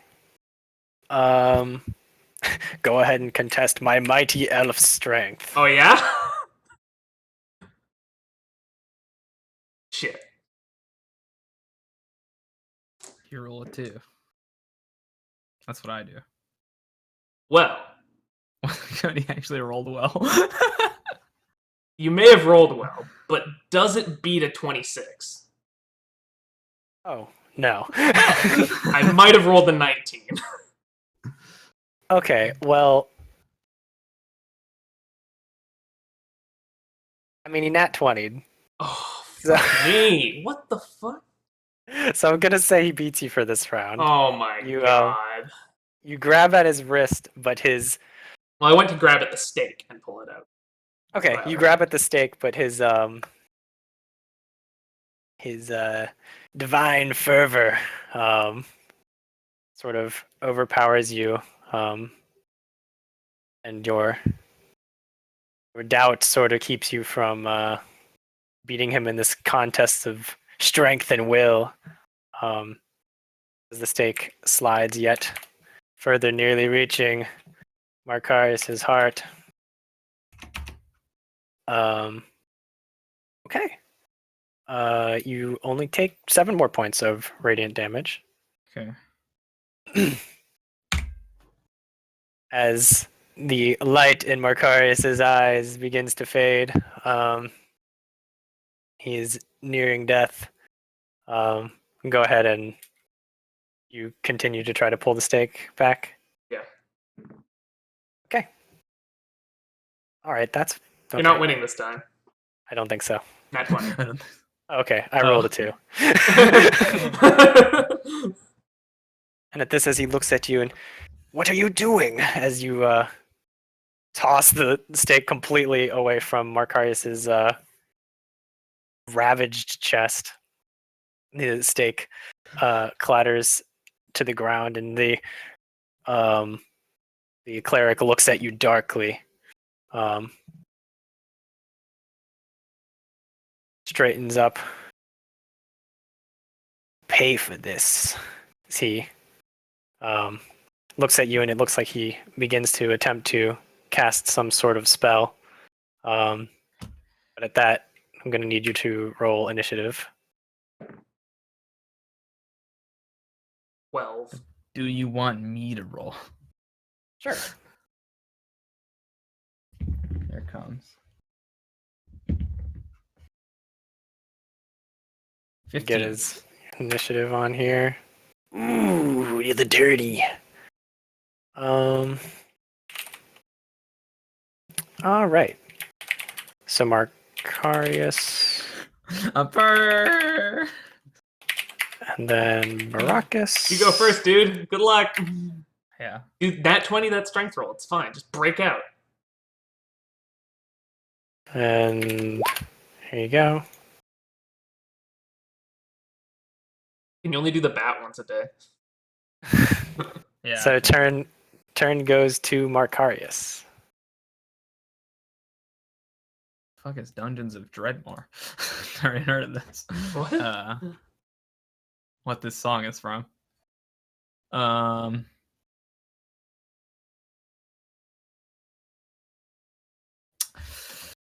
Let's see.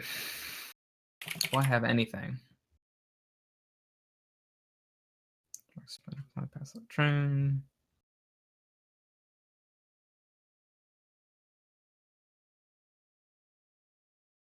Not really. I'm just tied with rope. Mhm. I'll just try to struggle out of it. Okay. Yeah, you can.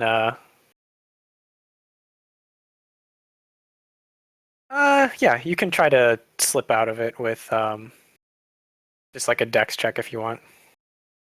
Just dex. I mean, unless you want to use a strength check. Well, if it's just straight dex or strength, then I mean no. Yeah, you can either use athletics or dex. Athletics or dex. So dex would be just the dex bonus. Athletics would be the athletics bonus. Dex is still better. Oh, lol. By 1. Oh yeah, you have +4 dex, +3 athletics. 13. Okay. You begin to struggle and manage to get some progress done on the ropes, but you're still currently bound, unable to move. All right. Turn goes to Baracus. What's the elf doing? He says he just had said you will pay for this. And in that moment, you realize that he was about to cast something on you, and so we rolled initiative. You can see as he has his hands out towards you, they begin to sort of black energy begins to glow at the ends of his fingertips. Okay. I have my sword and nothing else. No armor. No armor, no shield.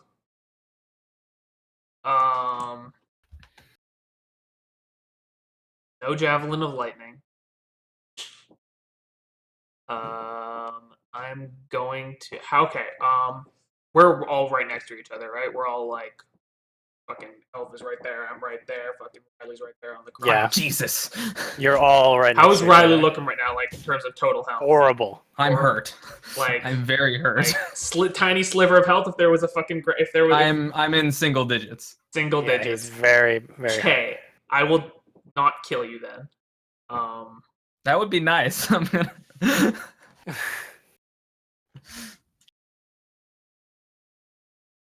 think.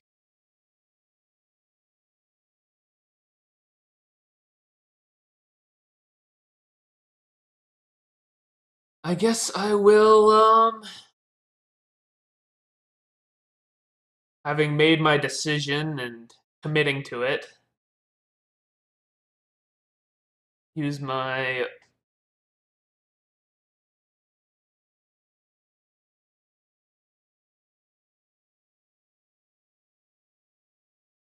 I guess I'll just use my bonus action to arcane blades or whatever and strike at him. All right. Now he is threatening my life as well. Get him. What's that? 9 plus my stuff would be a 16 to hit.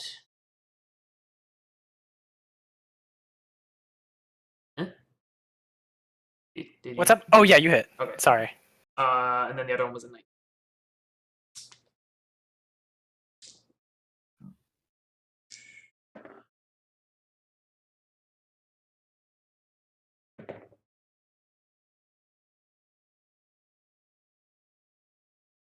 First hit is 14. Second hit is Okay. As you rake across him twice, and he already appears to be in very rough shape. He staggers back. Ugh. I will then place myself in front of Markarius, between him and Markarius. Alrighty. In such a way where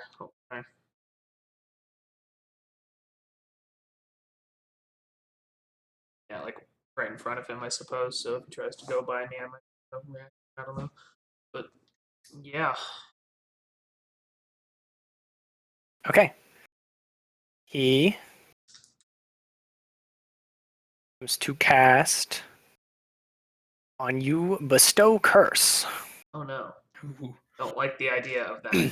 I don't know what that does. You need to make a wisdom saving throw. Shit. I guess a 9 does not pass. 9? No. As he curses you, he gives you disadvantage on attack rolls against him. Unfortunate. Sucks. He also says a word to himself and mends himself a little bit. And goes to Markarius. Hey, I can read lips. What did he say? I am in between you two. What did he say? Some healing stuff. I don't know. All right. Well, I'll just continue to try to get out. 15. Okay. Over the course of this round, you managed to wriggle out of the ropes, although you are feeling rather lousy. Am I? I'm not in my armor or anything, am I? I mean, you have your studded leather on. Yeah, I don't Okay. think he gave a shit about that when putting the I know I don't have fucking any radiant weapons. fucking stake in Yeah. you. But Your stuff Alright. is on Boxman's horse, on Baracus's horse. Okay. Yeah, your weapons. well, that took my action, I assume. So I will not do anything. That's my whole turn. Okay. You sort of just slump out and just glad that your wrists are free, and your ankles.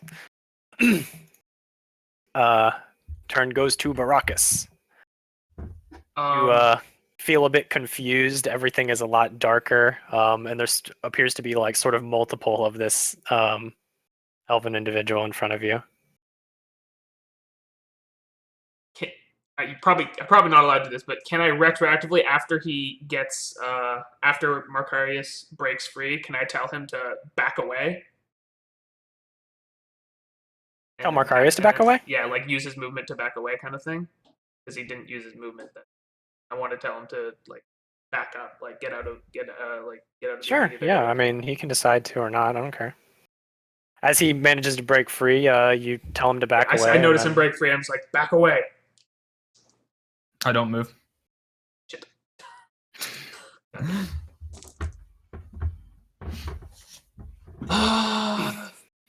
Don't be like that, asshole.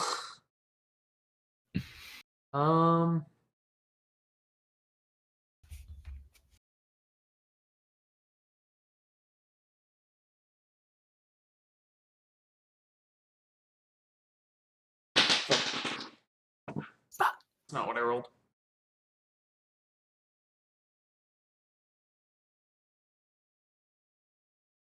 I guess I'll just make 2 more attacks with advantage. Anti-barbarian. Attacks The of anti 14 to hit. 14. Yeah. That'll meet. Oh shit. Sucks. Oh, and then the second attack is a nat 1. Okay. You hit him once. Uh,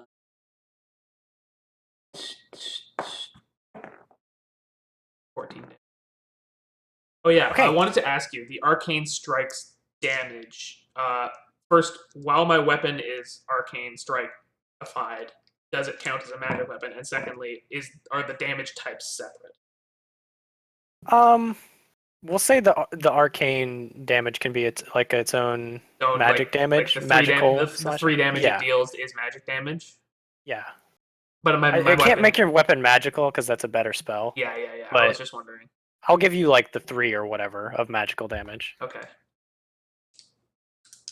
just not the whole thing. Yeah, my weapon is not considered magical while under the effects of this enchantment. So how much did you do? What should I say? I don't know. I think it was 14. I rolled a 7. Okay. Yeah, I mean, my dice has a 7 facing up right now. I don't know if I moved it, but Sure. I mean, there it is. Total HP is. Okay, so. Okay.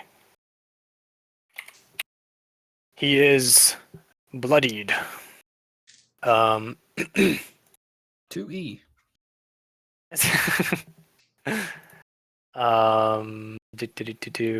Oh, and also, I believe the curse is concentration. Bestow curse. Yeah. And God damn it. Okay, he maintains concentration.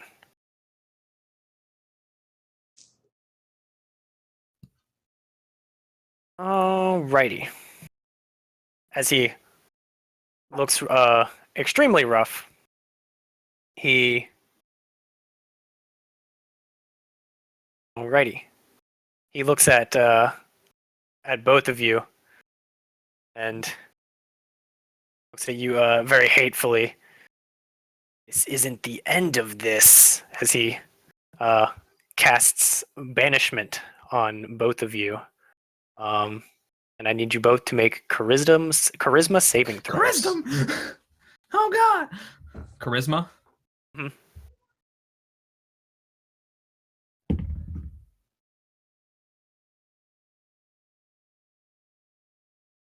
19. Same. Okay. As he attempts to banish you both Well then. and Didn't work. make his escape, you shrug it off, and he like kind of looks at you in amazement. As this sort of a high level effect. Having done nothing, he does what he can to. I think he can. I feel when I had to roll a 19, you probably rolled like a fucking 15. 16. I rolled a 16. He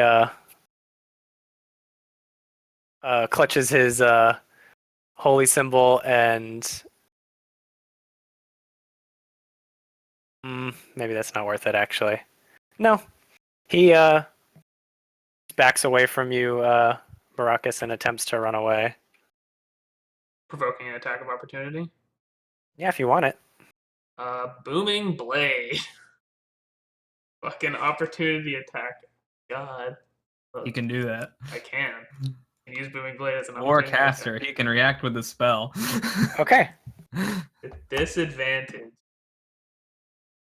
This is hilarious, this booming blade reaction thing. You can try to make them stop because they'll take more damage if they keep running. It's a 19 to hit. It uses my weapon attack as well. It uses my weapon attack stats, the spell does, to hit, so it's a 19 Okay. to With hit. disadvantage? Yeah, I rolled a 12 and an 18. Okay. That hits. Means I get to roll damage.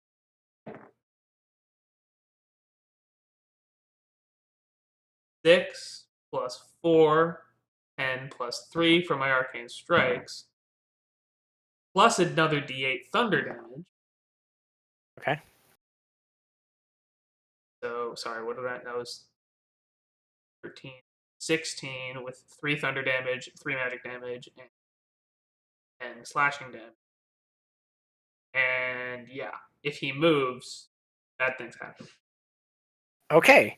You hit him and he sort of stumbles as you hit him with your thunder blade and crack across his back as he tries to run away. He sort of stumbles forward and continues to try to keep So running. he keeps moving.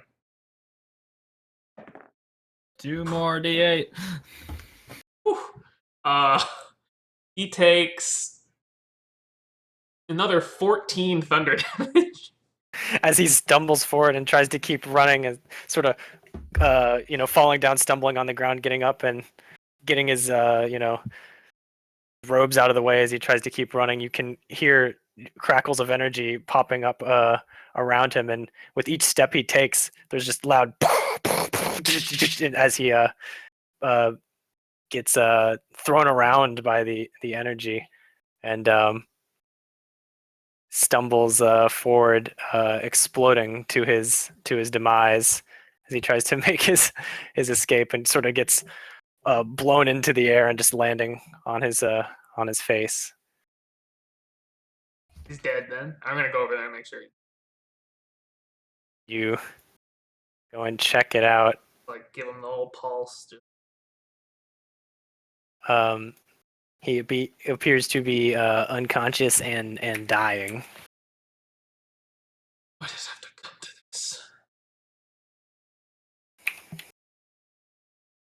Alrighty. A few Unconscious. moments longer before he either stabilizes or dies. I'll walk up to them. And if you're in between me and him, I'm going to push you out of the way. So you push by me. And I'm going to go in for a bite attack on him. Okay. You automatically hit. and you crit. Okay, I need to do I know the damage doesn't really matter, but I need to do the necrotic damage.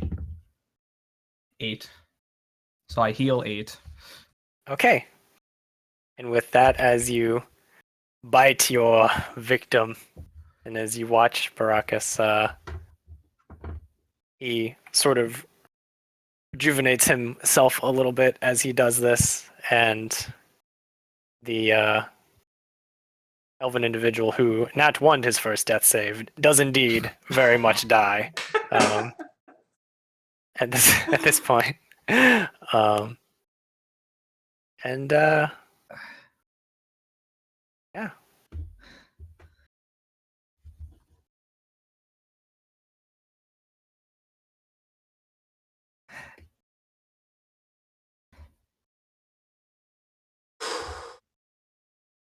Are you okay?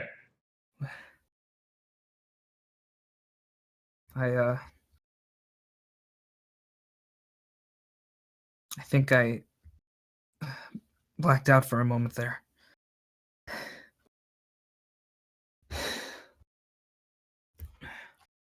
How was he looking in terms of health?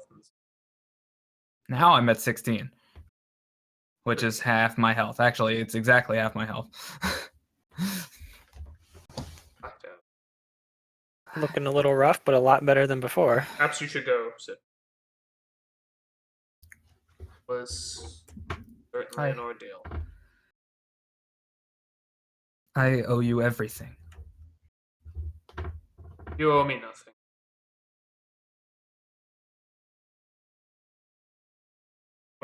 What he was attempting to do was a crime against life itself.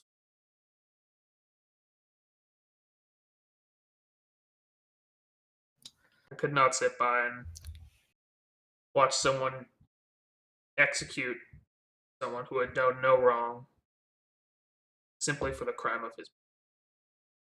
Not the way I was raised, and it's not the way I intend to live.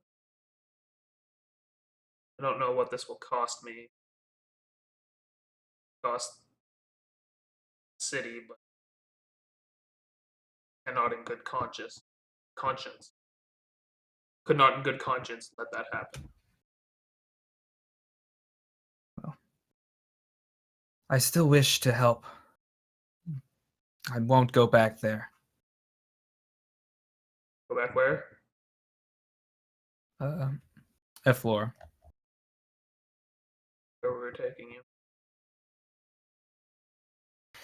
I can assume that you're going Okay. back there would entail a death sentence, much like.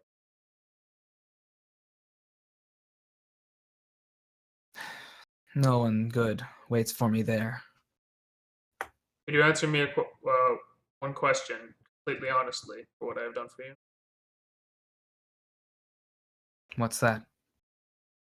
Are you truly innocent? Have you committed any crimes against your people? Are you a monster? Have you killed innocents? I've heard things about vampires. Never actually met. Don't know what a half vampire means. Don't want to know if I should regret my actions.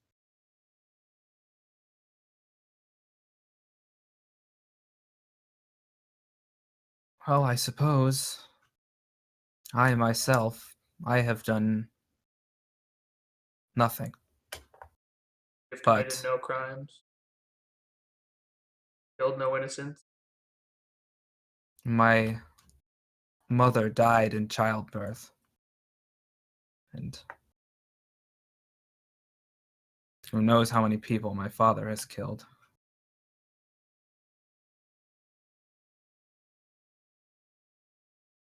But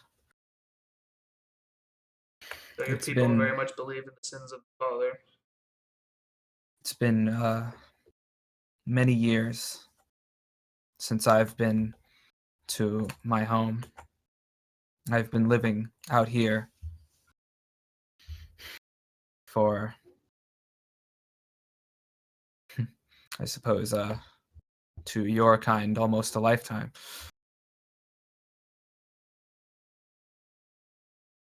But I'm afraid they will never stop following me. So, perhaps hunting down someone who's trying to live their life free and for nothing more than the crime of his birth. Sad fanaticism. I was hoping that arriving in your kingdom, I could gain a fresh start. Perhaps prove to everyone what I truly wish to do. The sounds of it, what I've learned, orders through my orders about why I was to capture you and bring you back. I doubt that they would be willing to make such a trip. Fortunately, I was hoping that we would be able to work something out and brought you back. Seems as though trading you back to the Elven Kingdom was, they hoped, grant some assistance or effort against the doubt if we did not tell them of the slide, you explained your noble intentions, they would.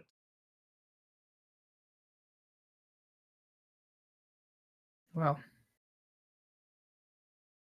I will not go back there. I would fight anyone, even you. But even if I can't go back into your city, I'll be nearby. You can always call on me. Well, remember that. I imagine you will not stay in the same place I found you before. Well, hopefully I can try to find somewhere to stay much closer without being detected. I'd like to think I'm fairly good at that. The way I found you was something you left behind. Perhaps without that, I doubt we would have found you.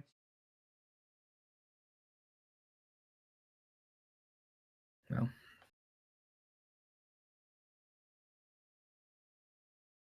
I don't know what you wish to do about him. Probably not wise to leave him here. Probably not. Seems that you and I are the only ones who know of this.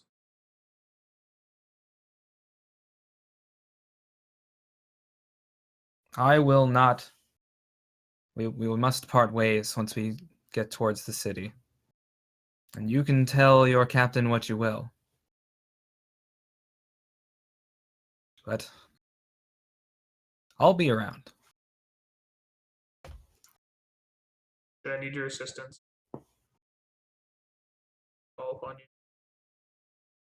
If you truly wish to help, I will try my best to grant you that.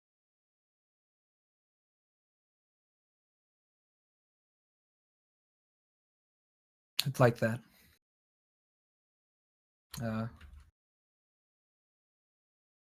So we can walk back together. Probably take But it. yeah. I don't know if you ranger folk can make it look like something happened or what this story should be. Story. I mean, I can just try to hide it, but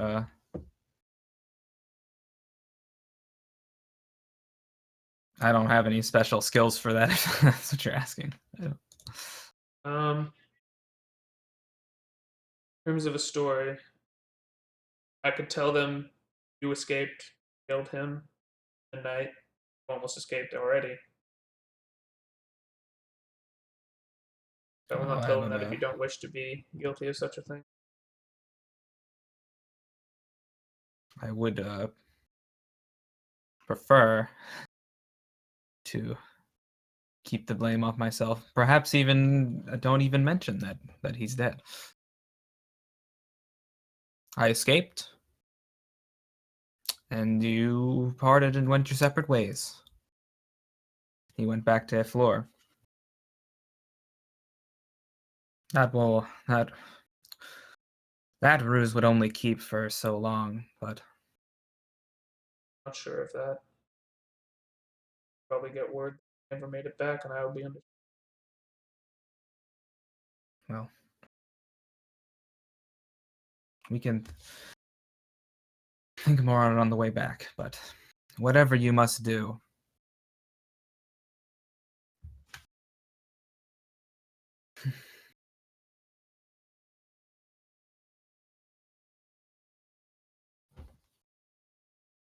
So you hide the body or something, and then head back. Somewhere in the forest, hopefully try to bury it a little bit or whatever, I don't know. Bury it or make it so that animals get it, and probably bury it. Okay. You dispose of the body. You begin heading back towards town. What would you like to do once you get there?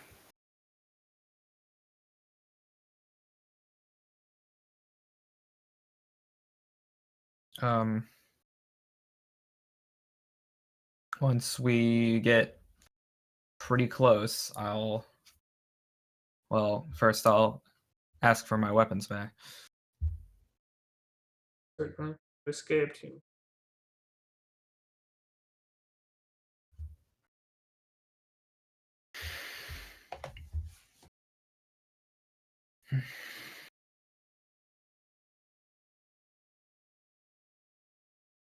Well, I truly thank you for everything you've done for me.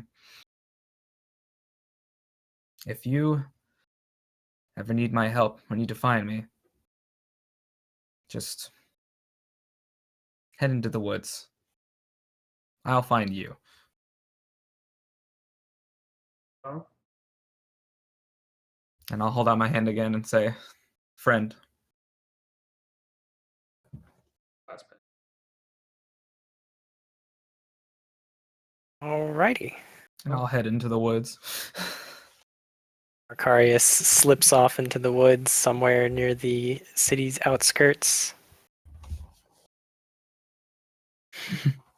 What's your plan, Baracus? What is my story? First of all, do you go back to your captain or not? I will.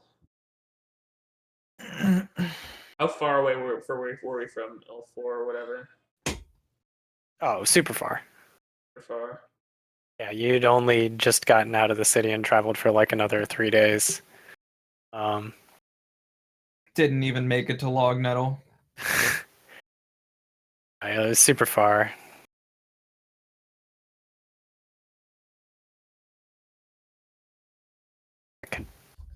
To figure it out, but it doesn't Would we really be matter traveling too through much. giant territory? No, the front lines are not really supposed to be anywhere along this route. Just happened to unlucky.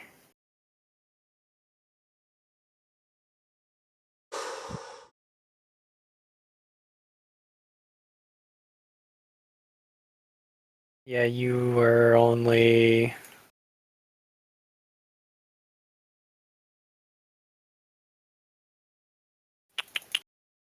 Na-na-na. Yeah, you were only like a little over a fourth of the way there.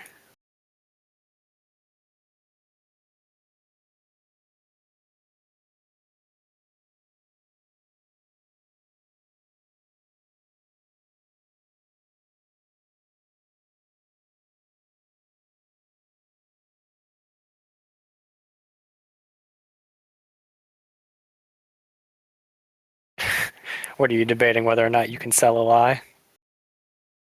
Well, whether I can sell a line, whether how long I should stay out before going back to the city. Oh. If I want to sell a certain line.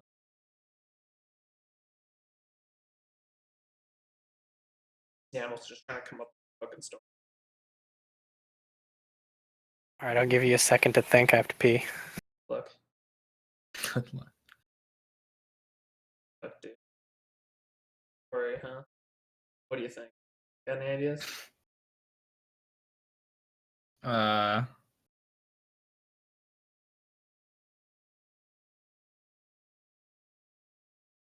Don't want the blame on yourself. It's complicated. Not give you.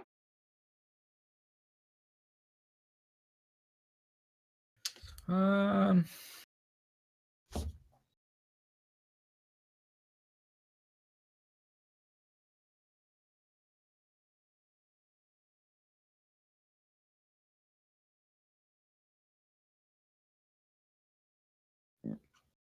well, you're I don't know how in jeopardy this like puts your military rank. I mean, I fucking obeyed orders in favor of. So that's unfortunate.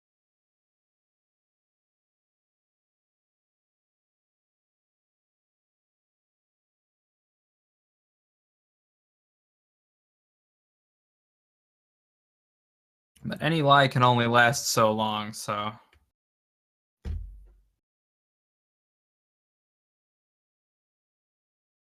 I have to make the story such a way that if the body is found or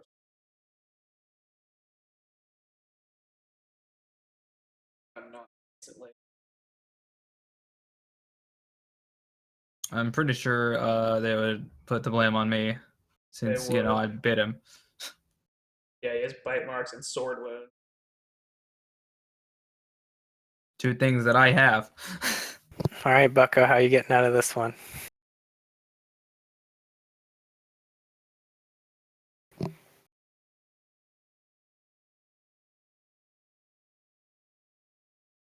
I see you're still thinking. I mean, technically, Baracus would have a while to think.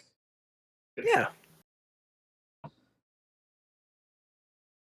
As far as I've gotten, I'm probably gonna say that he escaped via bat poof because that is very true. He can do that. He turned into a bat and he just flew away. The best way to tell a lie is to not tell any lies. It's just to not tell all the truth. So I need to like say things that can be confirmed. Makes sense. But nothing that Then can the directly cleric fell down and broke his neck. nothing that would directly contradict Unlucky. should the body ever be found.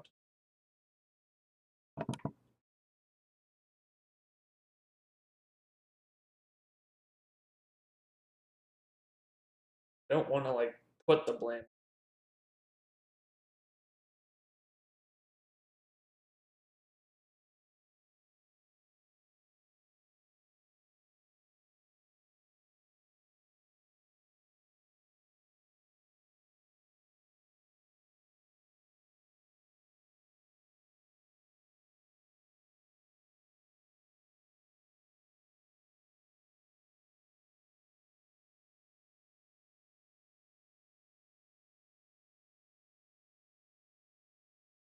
Well, while he thinks, Markarius, you Okay, you do your stuff. make your way around the western edge of the city, making your way nearer the shoreline. Um, as you find a nice alcove near their port, which is also very slummy in general. I do find a nice quiet place near the beach and near the woods simultaneously. One day, where our next session will pick up, you do see in the distance on the water large fiery explosion out on the water. Wow, they saw that? The hell? We were close enough to that? To Dorinth? So I can see that? Jesus. I guess it was a very large explosion. It was a very large explosion. A fireball heard around the world.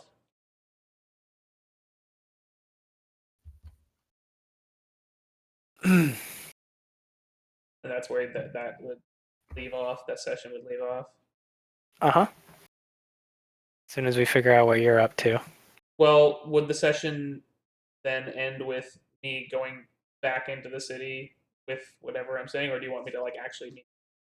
No, he spent another few days traveling Okay. along there. He gets there, and then maybe another few more days later, he sees that explosion, and then either that day or within a couple of days, maybe he goes and checks it out or whatever. But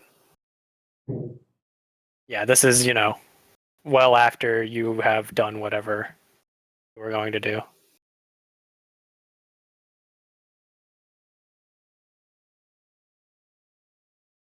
So it takes me days to travel along the city's walls.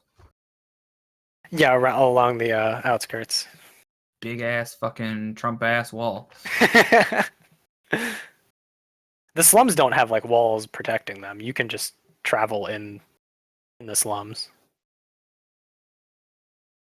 Do I happen to know of any kind of abilities that a cleric like that could use? Assuming he's a cleric, I don't know, an elf like that could use to like chase after someone or move really fast or like teleport or whatever? Sure, make an Arcana check, and then I'm gonna need you to kind of explain a little bit more, and then I'll give you what I can.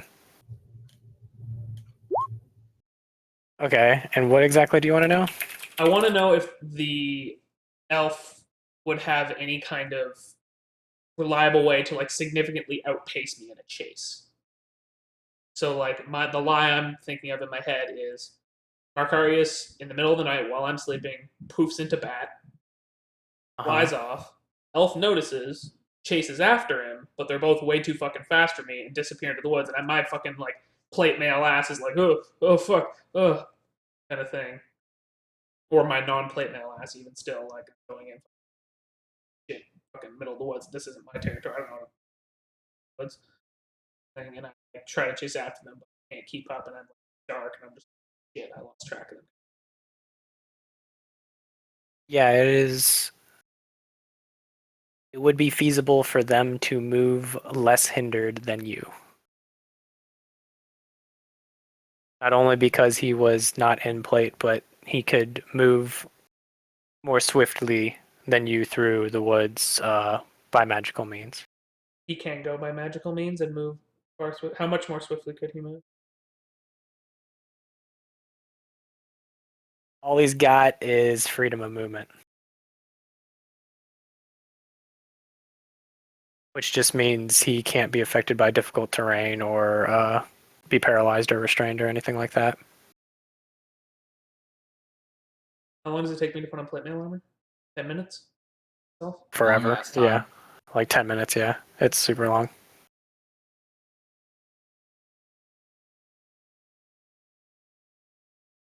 And we'd be moving at like 10 feet per second.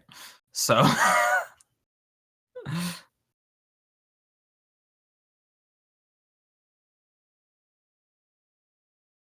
60 feet per 6 seconds.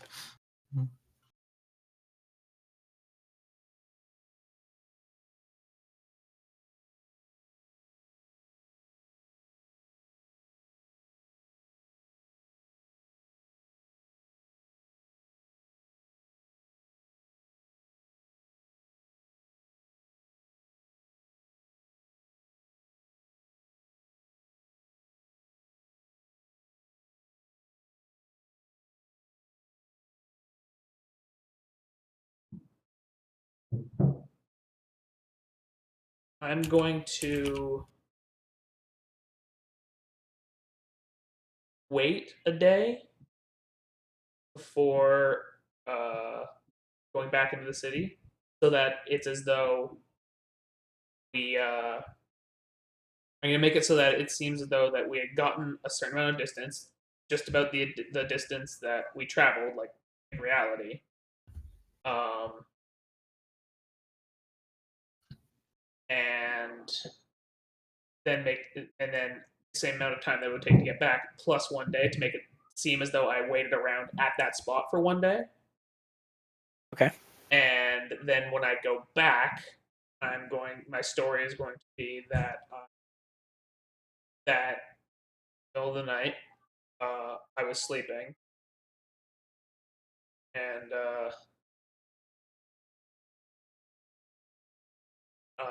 he bat poofed out, or like I heard like manacles clang and fucking commotion, and I woke up and I saw cleric guy like attempting to like cast spells but like failing after a bat, and then chase a bat into the woods for what I thought was a bat. It seemed very strange to me. I'm not quite sure, but prisoner was also missing. Manacles on the ground. Make it sound like I was like it's like something was chasing some kind of bird or bat or something, and that I followed them into the woods with normal clothes. I didn't try to put on the. I grabbed my sword and my shield and like followed them into the woods, but couldn't keep up because they moved very swiftly and could not keep up with them through the terrain. Eventually lost them. Searched around for a bit, couldn't find them. Went back to camp to hopefully wait for the cleric to come back. Waited an entire day for him to come back, and he never did. So then, having failed my mission, came back and, failed in the sense that, I was not able to. Prisoner escaped, but escaped by means that I didn't know he had available to him. And the cleric ran away without giving instruction to me. So I waited around for him to come back. He did. So I then came back to the city, further orders, what to do. I couldn't. And after waiting around for a day, I did another sweep of the woods in the immediate vicinity. Couldn't find bodies, or I don't know how to fucking track things. So like, couldn't find any obvious tracks because they're fucking elves and they don't have any tracks because they're all fucking. And that I couldn't find any bodies. Cleric did not return. And yeah, I will go back with this air of failure about me, as though like I will admit like I did fail my mission. Escaped. Eric went away. None of them came back. I tried to look for them, find anything. That's my ability. And yeah, and he escaped because he abilities that I did not know of. Securely bound and Okay. had to sleep. All right. I don't know if you All want of me that. to actually say do the conversation with the captain, but that's kind of No, it's fine. All of that being considered, and talking to the captain who trusts you, but does realize that you were wavering a bit. Go ahead and give me a deception check.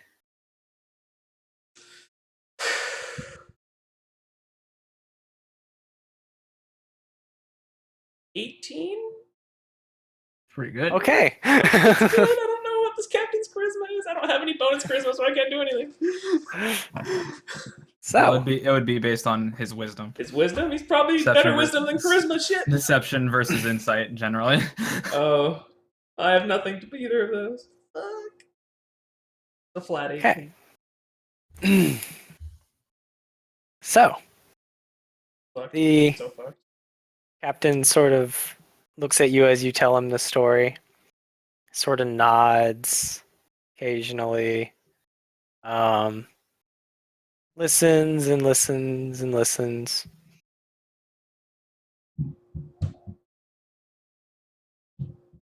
Can't say that I'm not disappointed, Baracus.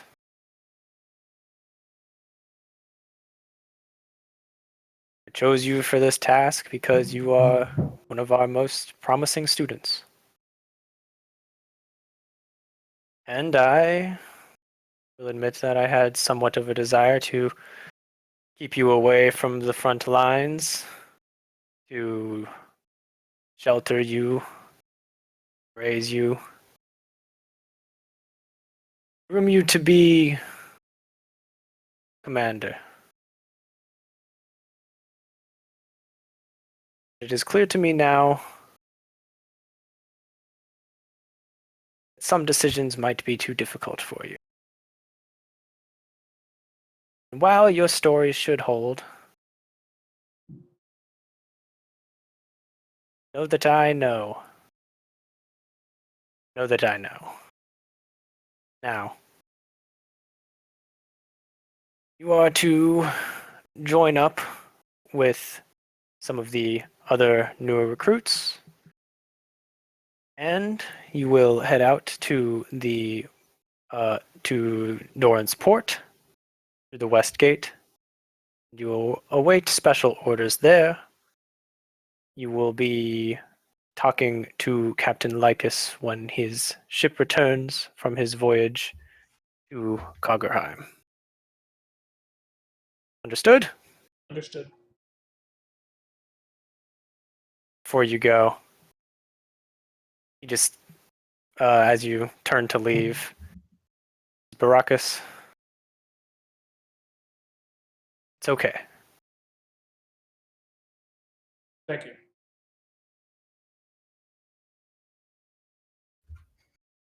You head off with special orders to receive Captain Lycus when he returns. Carius waits, seeing an explosion in the distance. Your paths will once again soon collide when we next play on the 28th. That's where we'll leave it off. God damn. You fucking. Sorry, man. I don't Rolled know a how much 19 you. on my How much. insight. How much you. What, you rolled an 18 on Yeah. insight? 19 on insight with Oh no my modifiers. fucking god, I hate you. With 0 mods, like, yeah, okay. Yeah. Yeah, fucking Christ. Well, not that. Like, losing the insight, I knew I was gonna lose deception. Like, I can't believe I fucking rolled. I was prepared to lose that deception. I don't know what about this. What's this captain guy like? Is he like friendly to me generally? Does he like share the same kind of beliefs that I do, kind of thing? Or He sort okay. of gives you special treatment. interesting? He's like, you're sort of his pet project. Well, I mean, he said if it was his decision, he would have let me go. So yeah, can't be that bad. yeah. Then while he's questioning me, I will, if that's our relationship, I will like be. I would act like rather, um, as though I had failed him. Like not necessarily that I had failed a mission, but that I had also failed him, kind of thing, and be kind of disappointed in myself. And that's why he said like thank you or that it's okay, kind of thing. And I will show my like kind of give him a little bit of a show, not like anything outside of like official, whatever, but make it shown that like I appreciate his willingness to like fucking shit on me for it, Okay. kind of thing. And yeah, but yeah, you fucking like putting me in the situation of just like with when he was like gonna fucking stab Marcarius. Like literally, it was like, do you care more about your fucking country and the war, or do you care more about your fucking like your ideal? Because it was like in direct conflict. It was just like, holy shit, really? It's like I'm a soldier, but I also specifically gave myself ideals that totally contradict this cleric and like his like religious zealous beliefs and like fucking birth condemning him or whatever. And I was just like, that's fucking awful. I hate that thing. And then, but also helping him means better relations for potential help. It's like, fuck. So, kudos to you for doing that. That was pretty good. Yep, I just wanted to give you a chance to play your characters a little bit, and now you. The thing is, I was just like, man, does my character just let him die? Like, he might. Like, war sucks. I want to end this war. What's one life of one dude that is like, well, and it's like, well, I mean, I'm not just gonna kill Riley's character. Just I feel like it does like a little bit more sense for me. Character hold true. Fucking save him. Yeah, what kind of hero are you if you're just gonna let people murder innocent people? Yeah, I wasn't actually going to ask him if he had done any crimes, but then he did the vampire bite, and that made me think like, fuck, did I fuck up? I was really worried when he did that. I was like, I was like, I saw that and I was like, mistake here. Then I was like, can you answer this honestly, kind of thing, like return for what I have done? Like, are you fucking guilty? Are you a monster? Like, please let it be no. It's only the second person I've ever killed. Oh, I don't know that. You didn't inside or even attempt to. So. Nope. You just believed him. I mean, I was going to say, my man, insight's fucking awful. you guys are evil as hell.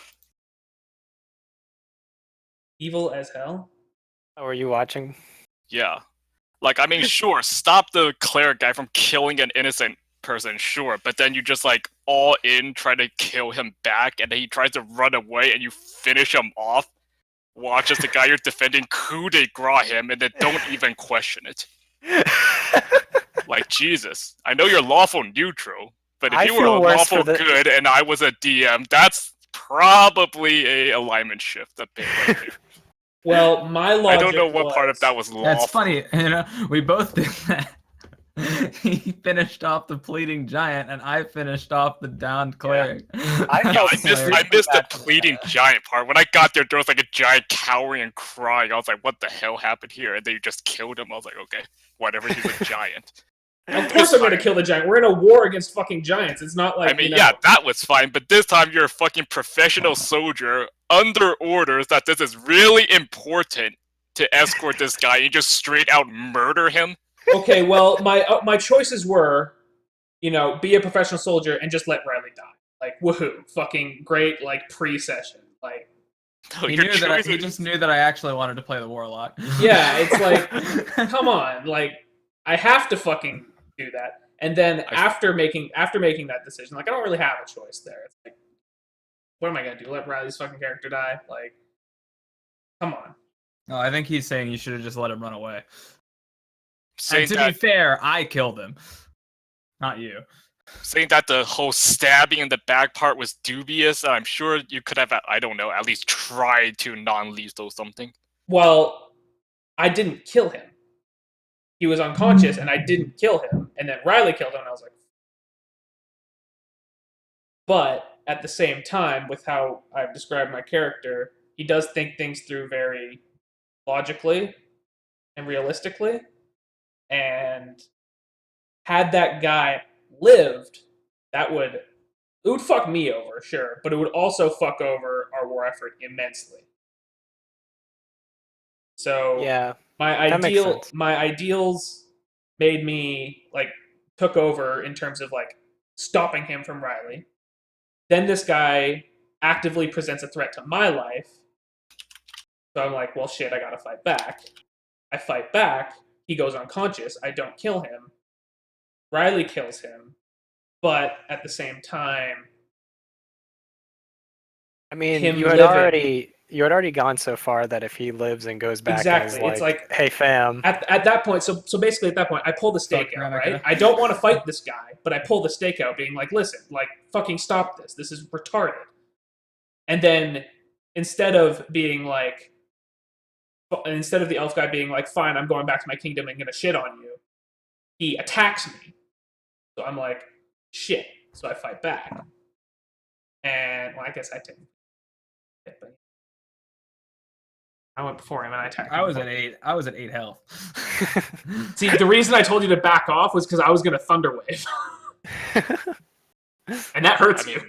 Thunder wave. Because basically he had opposed, or he had put disadvantage on me, and I was like, well, I could make 2 attacks with disadvantage, or I could just fucking thunder wave and like hope he doesn't dex save and just deal 2d8 that way.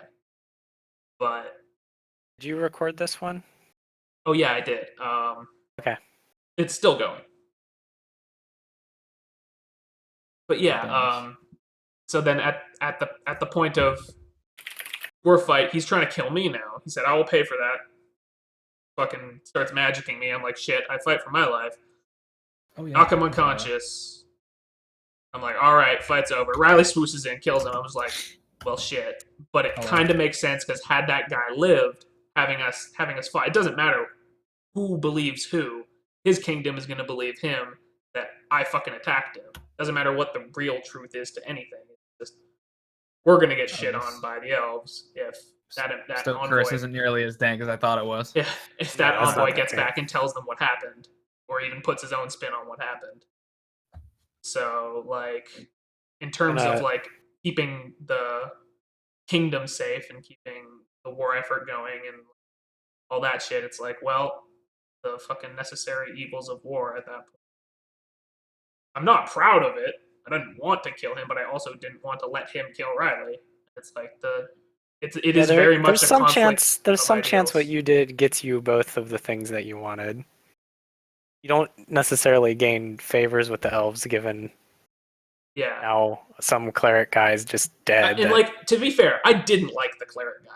Like, my character doesn't really like fucking religious fanatic, kind of like, you know, only believe in like in faith and beliefs and stuff, and doesn't believe in like logic and reason like that. And didn't like the whole fucking, yeah, we're killing him for the crime of his birth. Like, he very much explained it like he is gonna die for the crime of his birth, and I was like, what? Excuse me?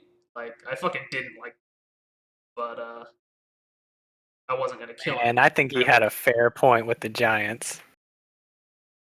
That giant was pleading on the ground, and you fucking killed his ass. That was vicious. And normally, I wouldn't kill him because he is defenseless at that point, and it's like, fine, you know what? Like, you learned your lesson, kind of thing.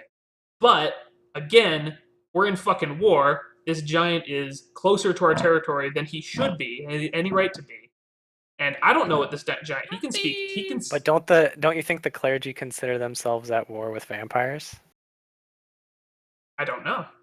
Do the vampires like vampires? Maybe Riley even said the vampires that his dad has killed hundreds of people. Maybe I don't know. Well, I mean, I don't know. I kind of just assumed. Yeah, But, who knows how many people my dad has killed? I don't know anything about half vampires. I don't know anything about this specific individual in front of me. Whatever they think about vampires in general is, you know, that's on them. Like, whatever. I can't make any assumptions based on that, but I can make an assumption based on what I know about Riley. I'm just saying it's very easy to justify the cleric with all of your arguments. To justify himself. That's all I'm saying. Well, I mean, You know, I also killed the giant because he fucking like went and attacked people. Like, I done clicked on a thing. Yeah, but and I don't know. At the same time, it's like, can't just let fucking giants be going, letting them run around wherever they want on like whatever, like close to our city. It's like we're at war with them. They obviously need to stay back. If I go back saying, yeah, we beat this giant, I totally just spared him and let him go. They'd be like, excuse me? Yeah, it's like... I'm gonna hop up a channel in basically, case Cryptic wanted to talk to. I don't know. I mean, I don't think she does, but that way I'm not in this bunker. But yeah, basically, and you're right. It does like conflict with like being a soldier and my ideals and stuff. Like, there's a constant conflict there, I suppose. But it's always like, do I let him live? Do I, be a soldier and kill him even if I don't think I should, kind of thing.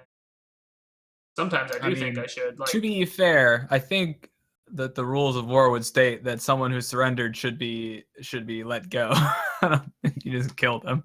Yeah, usually you capture. I mean, capturing a giant, bring him into the city. That's pretty cruel. You could try.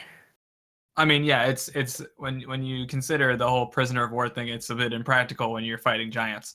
But Maybe killing the giant was a mistake. I don't know. Maybe they Slaying capture giants. I mean, someone who and ask. surrendered was not a. Oh yeah, and also just random, very small thing. I'm gonna assume that when I went back the first time, I told the captain about the giant where it was, and that should probably stuff should probably be cleared off the road and stuff. Sure. Well, Hey, so you- anyways, I was just going to say, giant aside, the cleric part was about as unlawful as I can think of, but that's on your character, none of my business, I don't really care. But second thing, I just wanted to point out, I mean, I just Was chose that- a fucking alignment. I don't know if that actually makes sense with how I made my character's ideals, so maybe I should change it. I just fucking picked an alignment. It sounded sick. I was also going to point I out can't hear you, that Cody. Oh. I was gonna say let alignment be defined by playing the game, not. Yeah. I was also going to point out that I don't think you can say I didn't mean to kill him when you clearly went all in on fighting him, because that's like, No, I did mean to kill. I was like, okay, he's trying to kill me. This is a fight to the death. And then after the fight was over and he wasn't dead, I was like, okay, I'm not killing him. I mean, sure, I'm just saying that I don't think that should count, because I could be like, alright, run this guy through the chest with a sword, but wait! He's not a goblin, he's an NPC, so instead of just being dead, he's unconscious and dying, but someone else went up and killed him. It's like, oh, not my fault, I didn't mean to kill him. I'm not just even. seems I'm not saying really it wasn't my metagamey to fault. me. I am absolutely ready to take to commit to the act of killing this man because he is already he is committed to killing me. I'm not just gonna like sit there and be like, all right, I'm gonna let you kill me because I made a decision that I believed in my ideals, kind of thing. So I did very much commit to the act of killing him, and then he didn't end up dying, and I reconsidered after that fact. Like, okay, well, this didn't end in his death. Doesn't need to end in his death, and then it did end. It's very much kind of like you kind of make the decisions as the problems present themselves, kind of thing. It's not like I committed to killing him right away and then like went through Yeah, it you didn't have, regardless of like, what this- happened. Yeah, you didn't have like some plot to kill him. It was just kind of like It was you just had like 5 seconds to decide. It was save Riley. Oh fuck, we're in fighting. Okay, I guess fight for my life, fight to kill. He's not dead. Great. Oh wait, he's dead. Oh, how it fucking happened.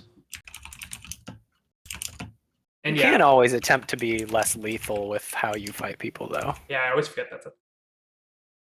Yeah, I was just thinking, man, you're on a mission, this is a frail old cleric guy, like, just fucking hit him with the palm of your sword or something, don't just stab him, but whatever. Like I said, Yeah. your character, not mine.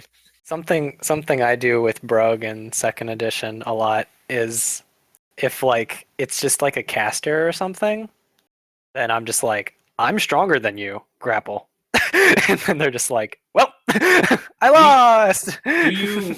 Am I like it's second edition? I don't know how the rules change. Would that even be a feasible like thing for my character to do? I don't have grappling feet. Like I don't know how hard is that. No, to do? you No, just you can just grapple. it would be like a contested like, well, he can use Dex to try to at first, but soon as he's grappled, he has to like beat your strength. and he can't just do like- anything. Yeah, and he can't do anything except for purely somatic or Verbal. non-component things. Or sorry, purely verbal things. Which means Healing he basically word. can't do anything. He can healing word himself a bunch, but Yeah. he can't. I didn't even consider that. I mean, as an I option. could cast Hunter's Grappling. Mark, the purely verbal spell. I've never really considered that as an option in combat. So now I think it know. is. Yeah, but- I was just, Let me But- check. Ooh. and then I very much always thought as a grapple being like, if you have the grappling feat and you're like, make your character based around grappling, then it's efficient to grapple. But I always thought of it as something that's like, yeah, you probably shouldn't try to do you this. basically just need It's athletics. pretty good.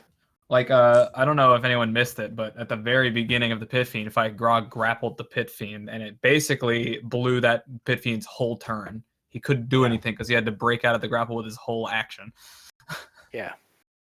Fair enough. which was pretty good. It's just, Grog didn't get to attack, but fine. And then when I was like, all right, time to make another bad guy that might appear later, I'll banish them. And then you both roll 19s. I'm like, Okay. Damn. I was Cool. totally. Wait, what was the saving throw for that again? It was with Unlucky, charisma. man. fucking Charisma. Yeah, Yeah. with Riley's charisma, I was like, well, I'm gone, and it's just Riley 1v1ing this guy at this point. And then I rolled a 19. I was like, I guess I'm not gone. I thought I was totally out of there, and then it would be Riley versus him. But fucking DC fucking 17, and you guys are just like, apparently, no, I don't care how strong you are. He might have been able to get away from me. I don't might know how have much been- health yeah, he you had were left. like no health, no weapons. I don't know how much health he had. Yeah, A he good could amount, because he didn't die to the first hit of your blade. Yeah, he got bloodied around like 30 something damage. 33. Yeah, You and didn't I was die also your first considering in hit, the fact that so. I was trying to kill him in the sense of like if he does get away, like how much shit gets fucked up, regardless of how it affects me or what kind of light it shines on me, regardless of what it means to like characters' ideals or alignment, it fucks up our world. That happened. Well, regardless, he's not going back and reporting anything, which is already bad enough. But Well, yeah, yeah. but hopefully my story kind of holds. Like it's not. Yeah, like, yeah.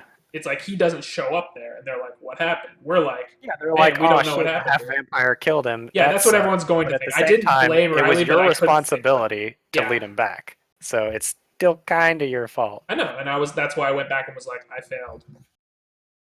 Yeah. But then I was Can't also wait like, for a party of elves to just find both of them chumming along in our party of adventurers. and then like at the same, and then like yeah, so I went back and was like, I failed, but I didn't know he could turn into a bat. Come on, what the fuck is that shit? And I know he would turn into a bat. I would have not just put him in manacles, but I was just ordered to put him in. I did what I was told to do. Had you asked, I would have said, yeah, you know he can probably turn into a bat. Oops. But it's okay. Given the situation, though, I might not have done it, even if I didn't know. Yeah. But that's part of my story. Is like I turn into a bat. Yeah. That fucking surprised me. Plead ignorance. I'm innocent.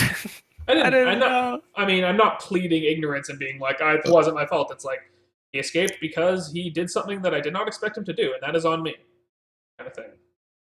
I didn't get to use spider climb. Yeah, we're spider just standing climb. sideways on a tree. Woo. Look at me.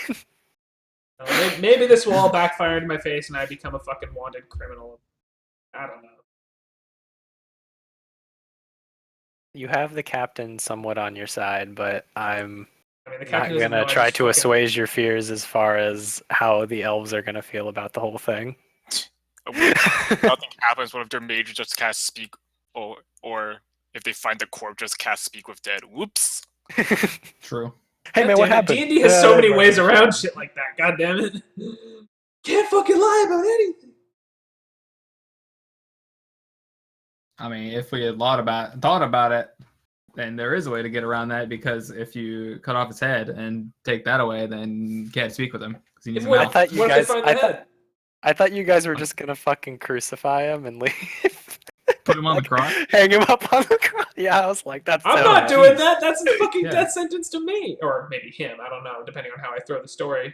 Was I there That's for just that or what. That's not? just what I would do because I'm a memer. I think it's hilarious. No. Yeah, it's like you get what you reap what you sow, kind of thing, or whatever. Yeah. Crucifying. I mean, obviously, I'm not thinking what your characters would. Yeah, you're just like, man, if they did this, it would be No. hilarious. But yeah, there you go. You got some characters that they're friends and they're pointing in the same direction that the other group is pointing, and then hopefully I got things all fucking just demoted sorta... to like fucking traffic duty or whatever. Yeah, he's like, man, I was gonna like try to get you like better job, but yeah, get the fuck out of here. Yeah, I was just like, God fucking. It's kind of like the whole like I want to be a soldier, I want to help, but at the same time I don't want to be live with shit like that happen. So it's like I take this Yeah. I knew I was probably something like this was probably going to happen, and I take it. The thing. Still Okay, man. Year honor, whatever the. Whatever. You give up the cushy like officer And how ranks. can I be a fucking adventurer if I'm a commander? Like, really? That gives me like responsibilities. I probably have to stay in the city and do shit. Like, how am I supposed to go off playing D&D if I'm a commander? Come on. See, it all worked out, dude. Yeah. Almost like you made it work out. All right, I forgot I was still. I'll end it there.